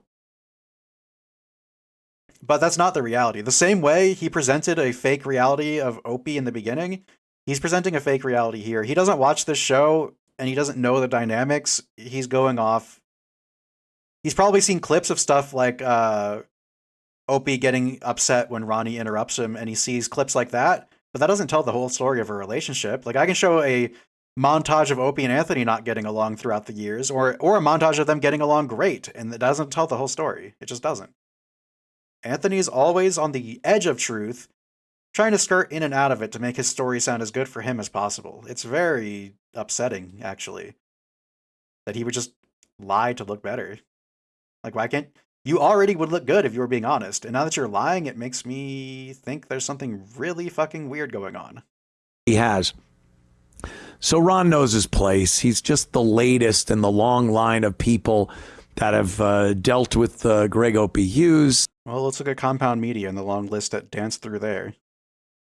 Like, you could keep a co-host. And eventually it all ends the same way. Kind of like how you're now alone in a room with no co-host, no guest, no nothing. You sit in a small room with a model airplane, a model FedEx airplane, like a toddler would do. and you sit by yourself and you play video games at night and talk about black people during the day with no co-host, no one to bounce off of, no one for you to play riffing with. Nothing. You're alone. Opie has friends, he has guests, he has co-hosts, he has all of it. Whether you like the show or not, it at least feels alive in the morning. It at least feels like a bunch of people getting up and having their morning together. Your show is a creepy deflection session hosted by one ghoulish man in a dimly lit room, hiding his face through a filter to cover up his ugliness. This is a twisted show for dark people who sit alone in the cab of their truck all day, angry at the world, wanting to strangle a prostitute. That's who listens to your show. That's the dwindling audience that you're slowly losing to diabetes.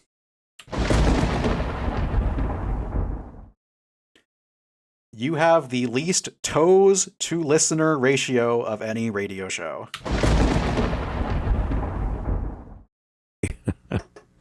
So we'll see. But Ron doesn't seem to know a lot about the Opie and Anthony show. He doesn't, and that's a good thing. Opie doesn't want to host the Opie and Anthony show 2.0. So he's not going to bring in a bunch of Opie and Anthony wannabe edgelord open micers to run his show like you did. Old. And I think Opie likes that in a way because he doesn't know the baggage that Opie has, but he also doesn't like Okay. Opie's baggage. Okay. He's the only one with baggage. Okay. You were beaten by your dad for your latent homosexuality, and it's manifesting itself today in a lot of weird, aggressive behaviors. And Jim was sexually abused his entire childhood, and that's manifested itself in its own aggressive behaviors, its own sexually violent manifestations throughout the years, including an on-air rape. Jim Norton raped a woman on air. A woman was blackout drunk. He took her to the Ron and Fez office and fucked her while she was blackout drunk. Raw dogged came inside of her. She has no memory it ever happened. God knows what happened to that girl. So, I mean, we're looking at two extremely abused, trauma-ridden individuals who manifest that trauma in sexually violent ways for decades live on the radio. But we're going to act like Opie's the one with issues because he gets a little bit of a power trip when he's the boss. Yeah, it's bad, and yeah, it's not good for personal relationships, but you and Jim are the ones who are alone. I mean, Jim married a man, so I guess he has a husband. But, like, you walk your own dog, dude. A dog that doesn't even know how to play fetch, by the way. What's the matter? That radio contract can't pay for a PetSmart training program?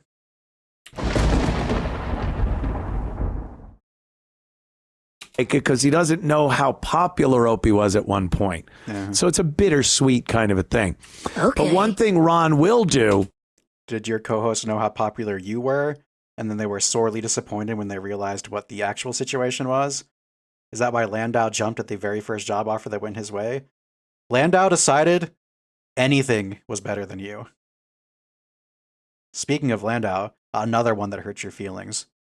Look at him looking off, thinking about his long fucking conga line of co-hosts who ditched him, used him up, bled him dry, ditched him, left his shitty compound network for what it was.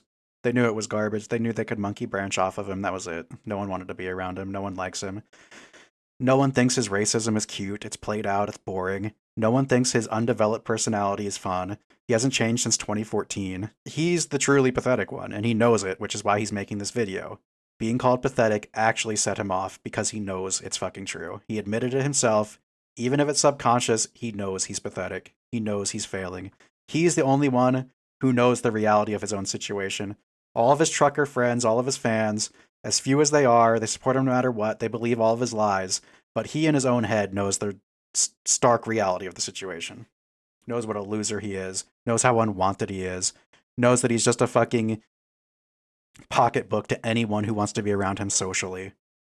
And as soon as he lost his radio show, let's see all the celebrities who stayed by his side.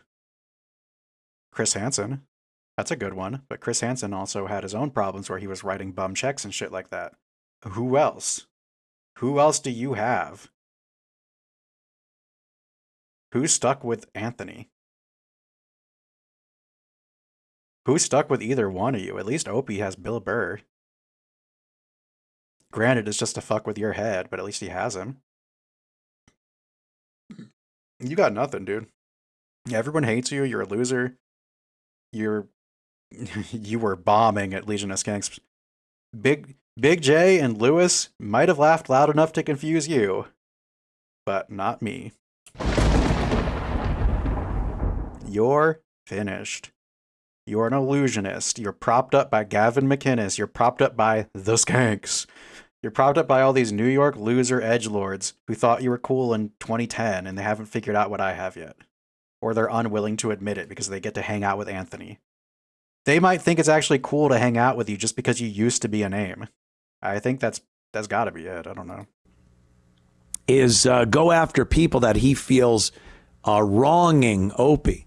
Okay. And I apparently am one of those people. If you make fun of my podcast for sucking, you're just an Opie ball washer. Sorry, I need to censor that in editing. All right. Ron didn't say your show sucked to ball wash Opie. He just thought your show sucked. Me and Jimmy, of course. Sam Roberts. And he doesn't know who any... Ron never trashed Sam Roberts. That's a total lie. When Opie brought up Sam Roberts, Ronnie said, I don't know who that is. And then Opie explained. That wasn't Ron big-timing Sam Roberts. He didn't know who Sam was. How could he have brought Sam Roberts up to insult him if he didn't know who he was? Did you watch the clip, Anthony? And if you did, why are you lying? Why can't you tell the truth? After a certain point, I don't think it's mistakes. I don't think it's slip-ups. I don't think he's misremembering. I think he's trying to frame this in a way that makes him look better. And I don't know why. He wouldn't look bad if he wasn't doing all this stuff to try to look better. The fact that he wants to look better by telling lies is making me think that there's a lot of more truth to what Ron said than Anthony's willing to let on. I think Anthony is legitimately fucking triggered by what Ron said. That's the only explanation here. Any of these people are. But he's got plenty to say about it. No, he didn't. He had nothing to say about Sam Roberts because he didn't know him. You're a fucking liar. He watched your show and said what he thought. He reviewed your show and you couldn't handle it because it was true. You know deep down what he said was true, and that's why you're upset about it. You're fooling Who Are These Podcasts, maybe, but you're not fooling me. You want to talk about ball washers? You have an entire podcast that you appear on to make sure that they never make fun of you and only make fun of Opie. You actually go out of your way to appear on irrelevant shows to maintain favor with them to not be made fun of. You think I don't fucking notice it, you fucking pussy? You're not fooling me. You're not tricky. You're not crafty. You're not fucking smart. You try to bamboozle truckers and it works. That's all it takes. You're not fooling anyone with fucking brain cells. You fucking deceitful liar. I see right fucking through you, you insecure bitch. You're a fucking bitch. Go cry about Reddit some more, you fucking pussy. You gonna get another Reddit taken down for making fun of you? You think you're tougher than Opie? What Reddit has Opie taken down? You're fucking scared shitless of criticism. So scared shitless that you're gonna go after Ron the waiter because he hurts your fucking feelings, pussy! He apparently watched some of the first episode. I'm gonna watch some of the first episode of your shit fucking show and compare it to what Ron saw. I'm gonna see who's living in reality, Ron the waiter or Anthony fucking Cumia. Somehow, Ron the waiter, I feel, is more grounded in reality than Mr. Cumia. Of the Anthony and Jimmy show. And he took away from it an impression of me. You know me, I love a good impression. But I just didn't really get this one. It's me. He calls me Ed McMahon. What are you doing, Ron? What are you doing there as the sidekick on the illustrious Opie? Look, this actually hurt his feelings. If someone called me Ed McMahon, I would probably do literally nothing. Like, look through my comments and what they say about me and see how many episodes of my show I've made about it. fucking loser. You are a pathetic loser. Show that quite literally. He's hurt by Ronnie. Ronnie's criticisms hurt his feelings. I bet Anthony thought him and Ronnie were cool because because Anthony used to compliment Ronnie kind of. He was kind of like an ironic fan. And now I think Anthony feels turned on because another person's abandoned him. Another person's realized that no matter how hard he sucks up to them and wants to be their friend, that Anthony's a complete degenerate dirtbag and no one wants anything to do with him because he's such a bad, filthy, disgusting guy. Really gets under 2 digits of viewers on a daily basis. He says it through his teeth. Under 20 viewers on a daily basis. Because that's the only thing he can say. The only thing he can criticize them on is not getting views. He can't criticize their words and how untrue they are like I'm doing to him. He can only criticize their views. That's telling. Notice, I criticized Anthony's views, but as a broader point because he thinks he's the successful one. When I criticize views, it's to put things into perspective when someone's obsessed with views. But when someone's legitimately obsessed with views like this and they're bringing it up as their main point, it's because they have nothing. You can't beat me on the human leaderboard of views, therefore you're discredited. All right, I feel better about myself and I can sleep at night after a 6-pack now. Go ahead, Anthony. Go home and feel real secure about how you defended yourself here. The case of beer you have to drink to fall asleep on your couch every night is real indicative of how secure you are and what a good job you did of owning Ron.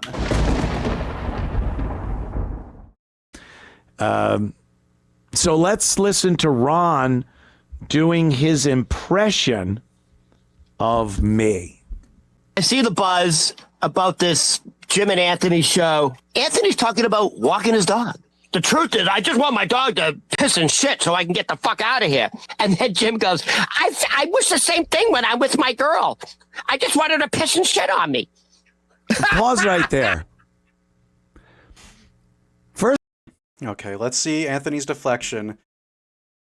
Jim did a shitty plug-and-play line, exactly like I described before.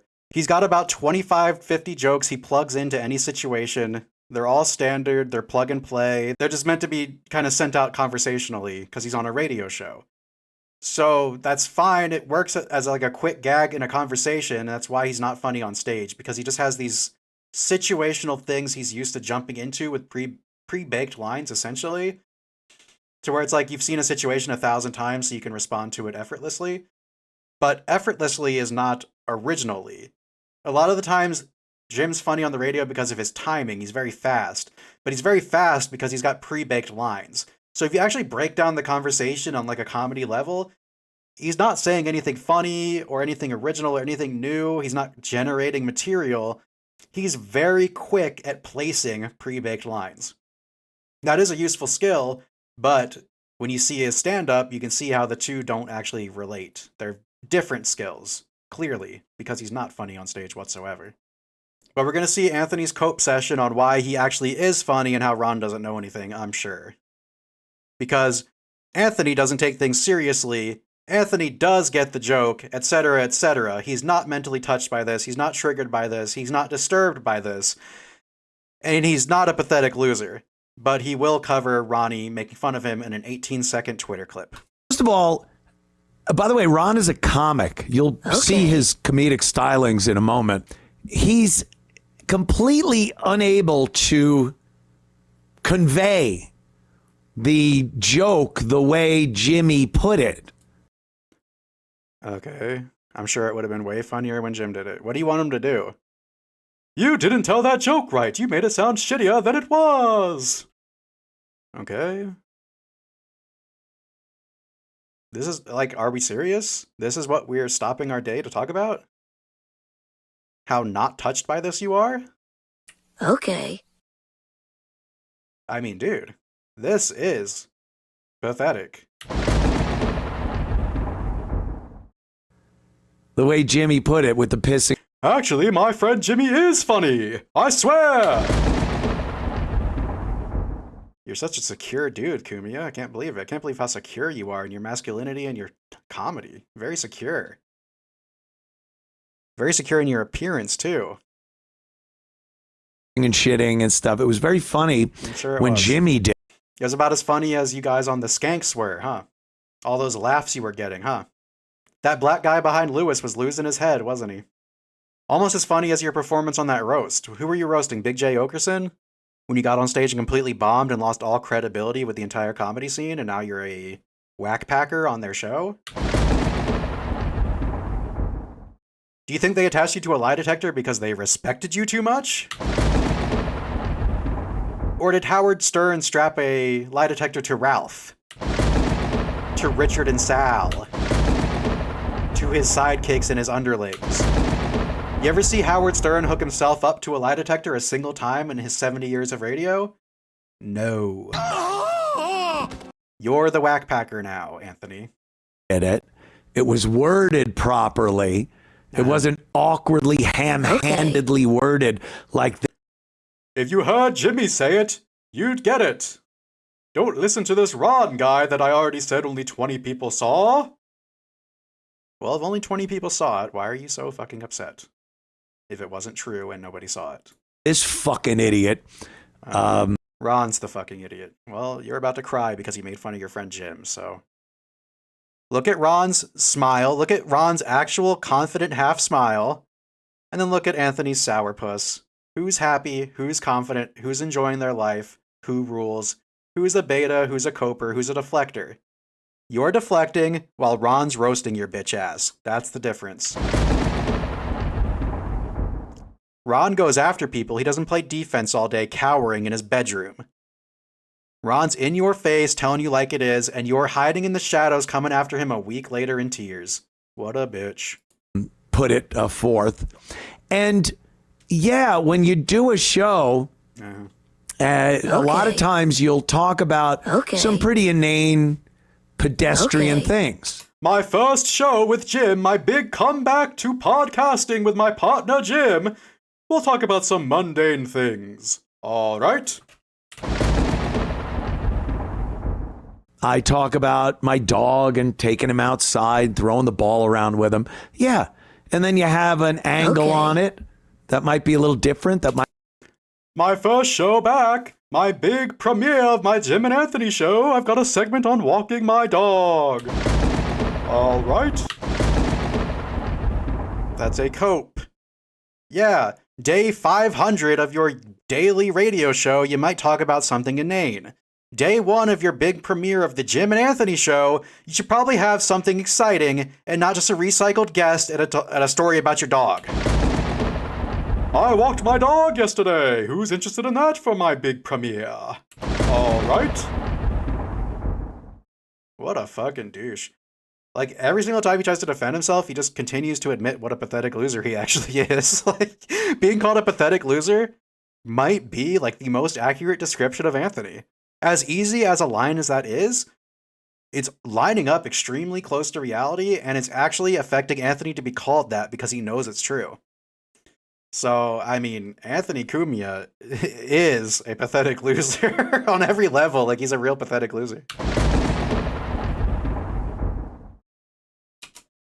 Be a little more just exclusively you that you're conveying to the audience, whatever it is. But they like to, pick something out and go, oh, is that what his show is? Talking about throwing the ball around with his dog? No. And kind of like how you've been projecting as to what you think Opie's show is about this entire episode. How you've been making up stuff about his show and the dynamics between the characters when you clearly haven't even seen it. Like, what are we doing here? Ron said your show sucked, and you're having a 40-minute temper tantrum. Anyone that has watched my show knows that isn't true. Okay.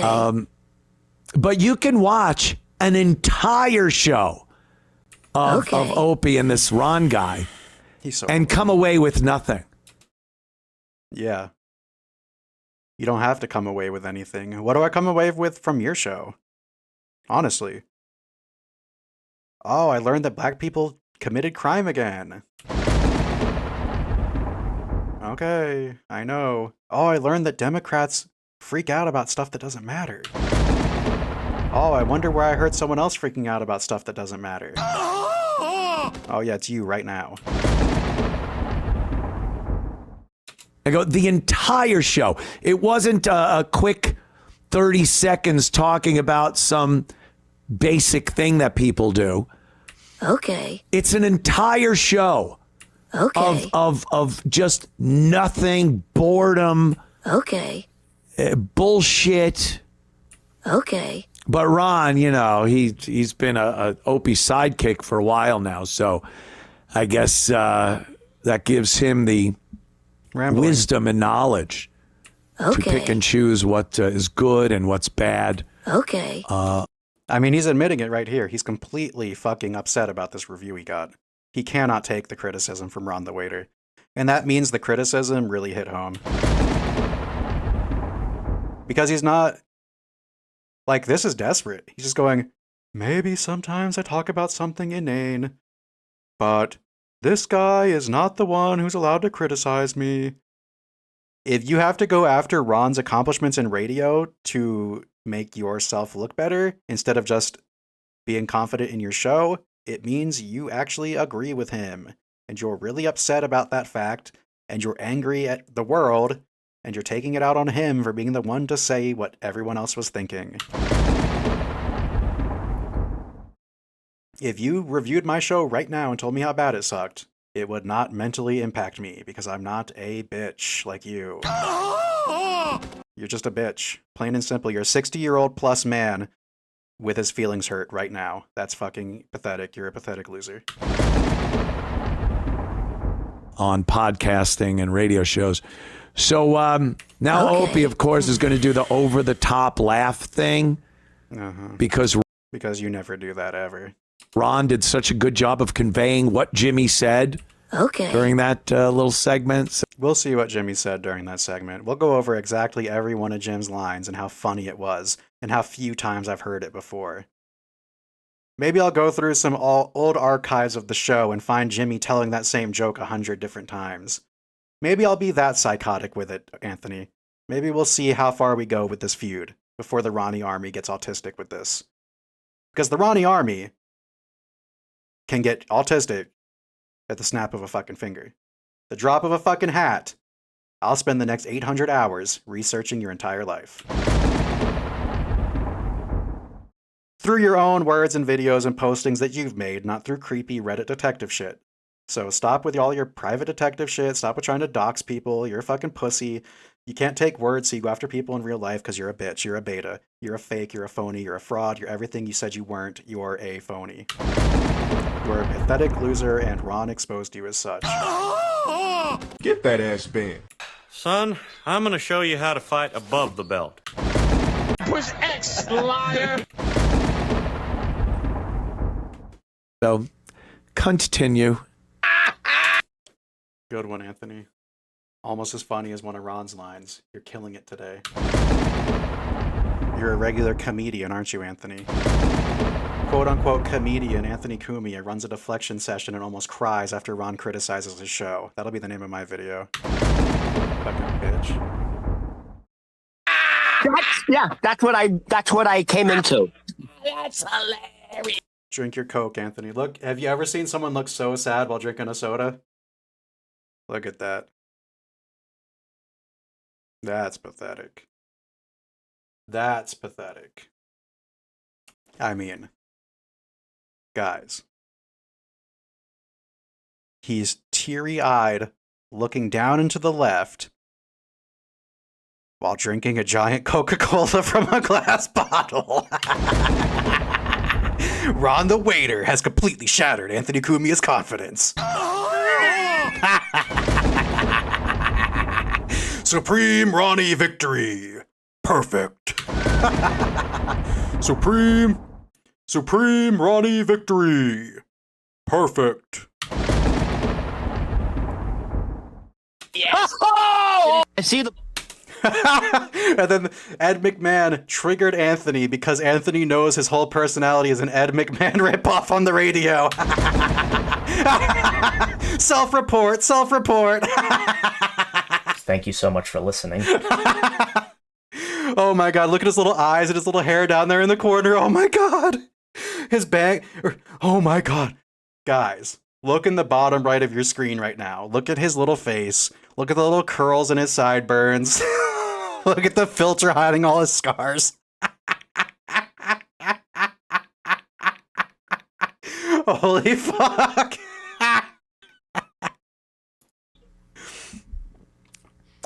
Then he goes, oh, ho, ho, Opie, oh, ho. He does this thing like I'm doing an over-the-top laugh, and all I do is, that's right, Jimmy. Oh, Jimmy. Like I don't contribute anything. I don't know. That was his take, that you don't contribute. That you were just sitting back and coasting because Jim's hungry and needs this and you don't because you have a radio show.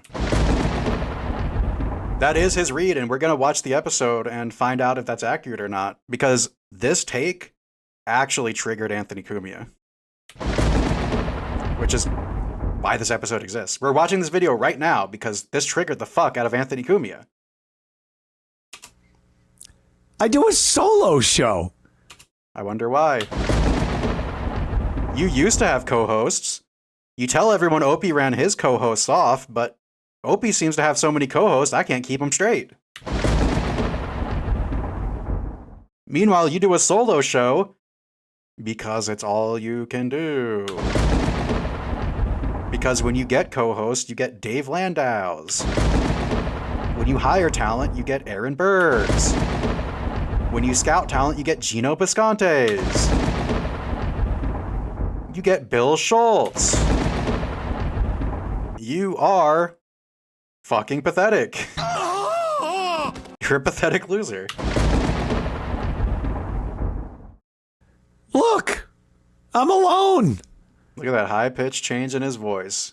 Because he knows. He knows why he's alone. You are alone. Because as much as you want to talk about Opie making Greg shells at work, your actual personality is unacceptable and no one in your personal life wants to be around you anymore. Even in your professional life, why do you think you do a solo show? Your personal life, everyone only wants you for your money. In your professional life, everyone already has more money than you because you're irrelevant now, so nobody needs you. Every single relationship you have is based on how much money you have and how much someone needs from you. That is literally the mark of a pathetic loser. On Sunday nights for 3 hours, I do a solo show on regular over-the-air broadcast radio. And you get 2,000 views on YouTube when you clip the show for the rest of the nation. You do a show in New York, and when it's sent to the world to see, you get 2,000 views. You're literally competing with Opie's numbers on your real-life, regular, over-the-air radio show. Flex your radio show. I've seen the numbers. We all have. They're public. Keep flexing your radio show. You know no one's ever going to look it up and try to watch it, so they'll never see the pathetic numbers, so you're safe. You and Opie are relative. If Opie talked about black people all day and got racists to watch the first 30 seconds of his videos, he'd have as many views as you. Reality check. I don't have a sidekick. I don't have a co-host. Okay, only because you can't afford one anymore. You used to pay anyone who was able to stomach sitting next to you for 3 hours whatever they wanted to be on your fucking show, and now you can't afford it. Now you do an alone show. I wonder why. No one would do a show with you unless they were being paid way too much to do it. Now you can't afford to overpay people to be your sidekick. At least Opie has yes men for free. There has to be some level of social ability that you don't have for him to do that, huh? And I'm not just sitting there the whole show going, oh, good one, that's right. If you weren't, it wouldn't bother you so bad that he said it, would it? Would it? I've been doing a show with Jimmy for maybe a couple of weeks now. Uh-huh. Why are you so insecure about it? You've done a show with Jimmy for maybe a couple of decades now. Now that you had to restart it, you're going to use that as an excuse as to why you suck? Okay. That's sort of the mindset of a pathetic loser, but let's see what you have to say. So that's my whole thing? He doesn't even have a response. We've been doing it for a couple weeks. And you're going to brand me as a coaster after just 2 weeks? Well, yeah. If all we have is 2 episodes to judge you on and you coast your way through both of them, then yes, that's how we're going to judge you based on the episodes. What the fuck do you want from us? If you release an episode and I don't like it, that's my fault? Okay. More deflection, projection, and denial from the King Lizard. Is I just sit there like Ed McMahon and again, it just Another look down and to the left. This is triggering him. This is real. He feels this. This is bothering the fuck out of him. just shows that he doesn't know anything.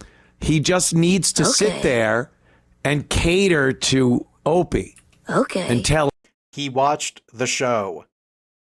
What do you want him to do? Lie to make you feel better?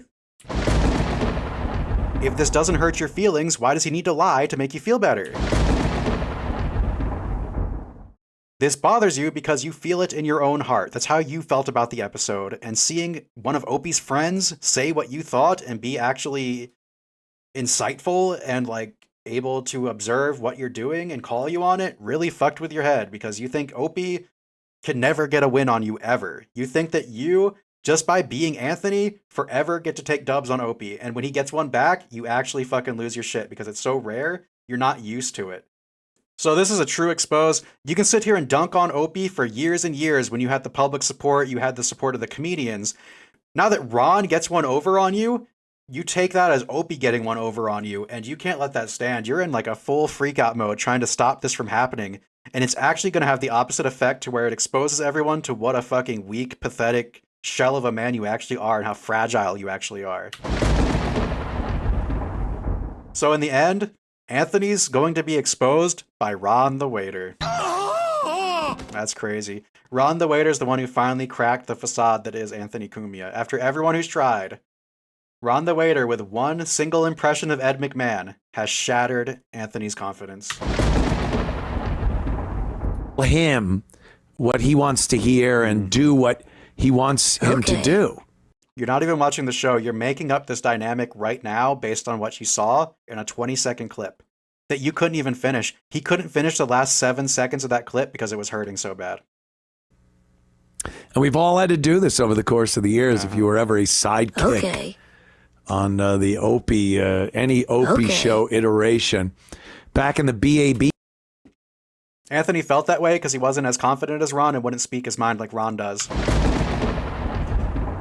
Anthony was actually dominated by Opie socially and was scared to have conflict with him. He was scared to disagree with him.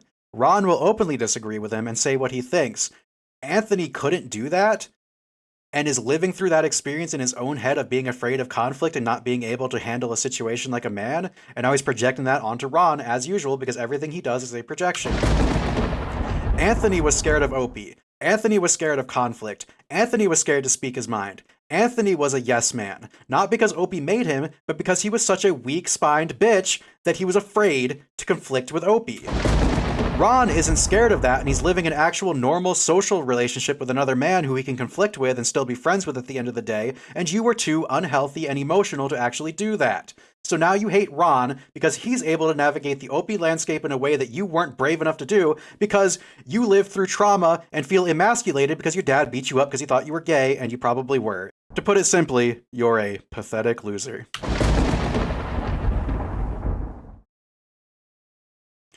Days, there was a guy named Pete from around the corner. Yeah. All right, let's get into Pete from around the corner. I'm sure this is going somewhere. Holy shit, who gives a fuck about this?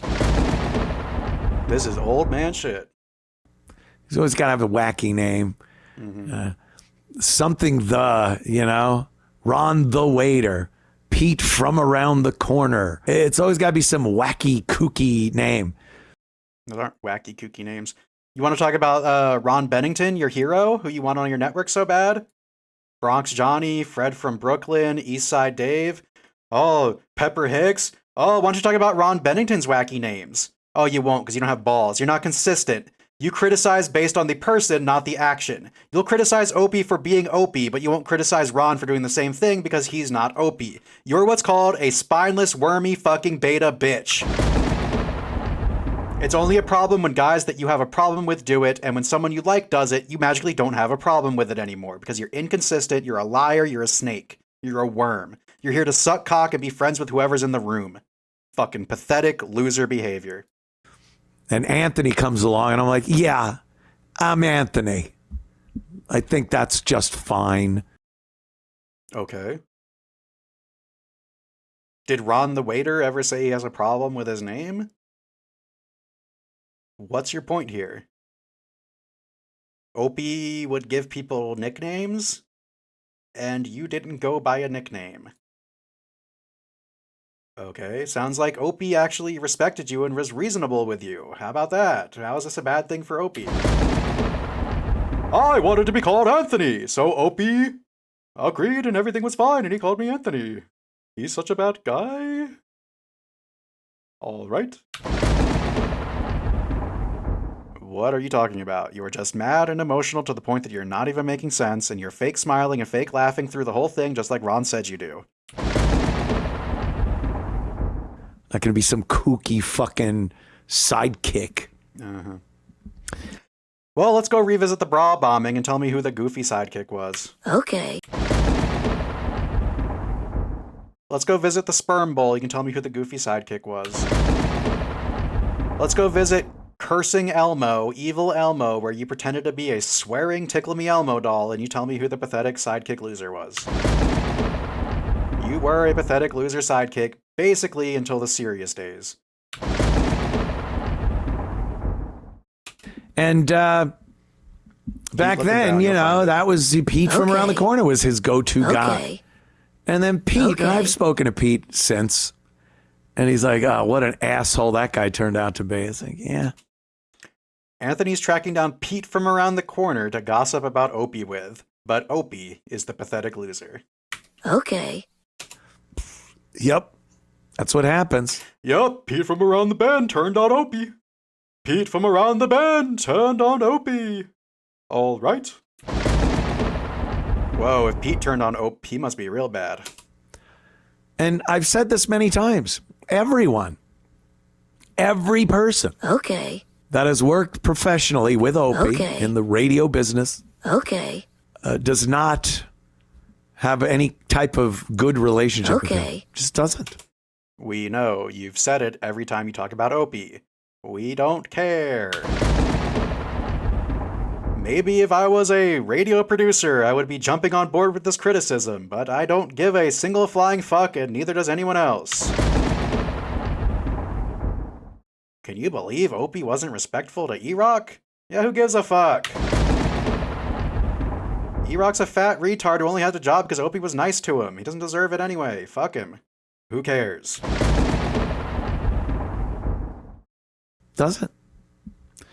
Okay. And that's on him. Rub your face.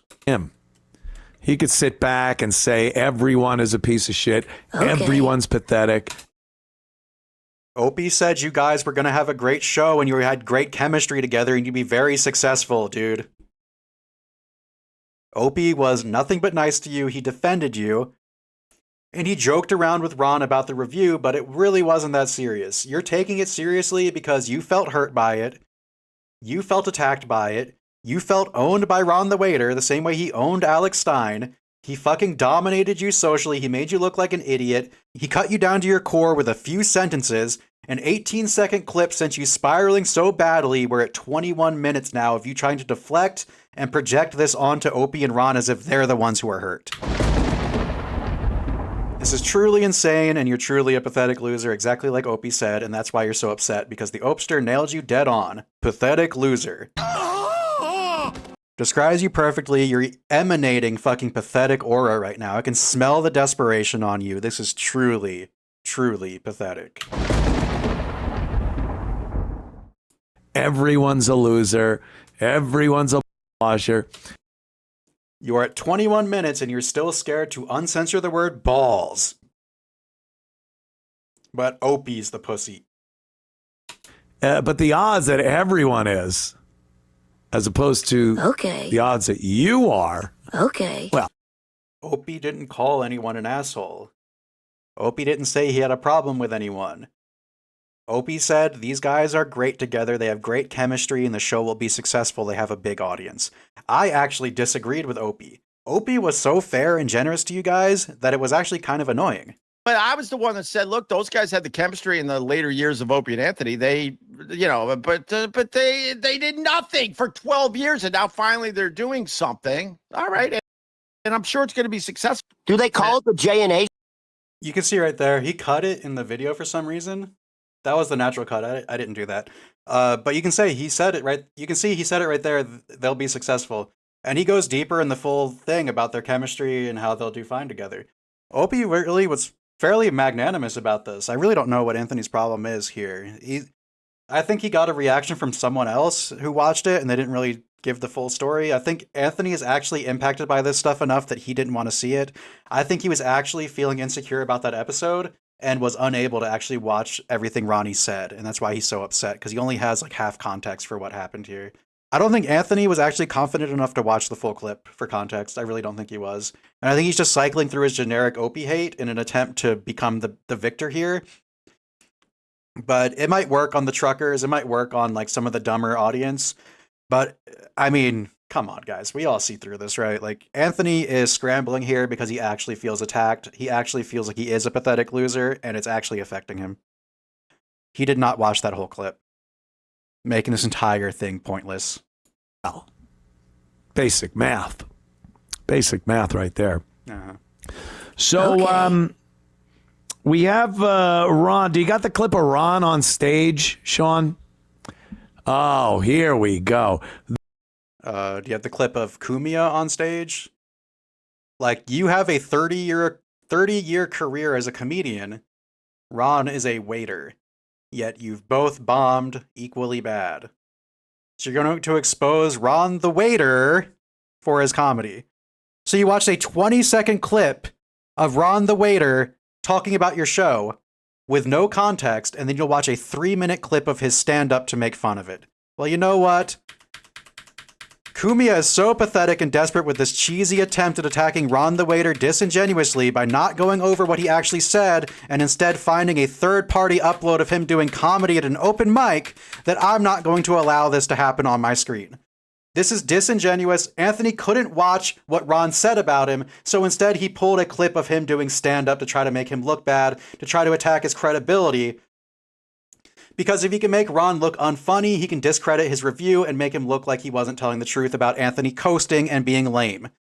This is Anthony disingenuously trying to deflect an attack. He's having a temper tantrum. You can see in his eyes he's affected by this. He's about to cry several times throughout this video. He's coping, he's lying, he's deceiving, which means he knows he's wrong, which means he knows he got owned. He knows he's an old man. He knows this show sucks. He knows it's a last-ditch cash-in on his audience. He knows he's finished. Ron the waiter hit him right in his fucking gut. He's a woman. He's insecure. He's desperate, and he's pathetic. Anthony Cumia, you were owned by Ron the waiter. You scrambled to attack him disingenuously because you know you have fans that will go after him no matter what. You don't even have to try because you're not trying to win a new audience. You're just trying to continue to deceive the one you already have. Good luck to you, Cumia. I see right through it. You see right through it. You're the one who's miserable. I can see it in your big bug fucking eyes that are tearing up constantly that you're the one who's having a miserable life. Your heart's given up. You have no friends, no family. No one likes you. You're just a pocketbook. And as soon as that money dries out, everyone leaves you. You're alone for a reason. You're a predator. You're a woman abuser. You're a liar. You're a sensitive, emotional woman. And you're a fucking pathetic loser. Ronnie Army, rise up. Ronquisition, Rontourage, all of us rise up. Anthony Cumia is not shit. The Jim and Anthony show sucks dick. They're boring as fuck. Anthony Cumia got fucking owned by Ron, and now he's in a desperate, pathetic deflection session. That's all this video was. It wasn't based in reality. Anthony Cumia didn't have the confidence to watch the clip to hear what was said about him. That's all I got. God bless. Thank you so much for listening.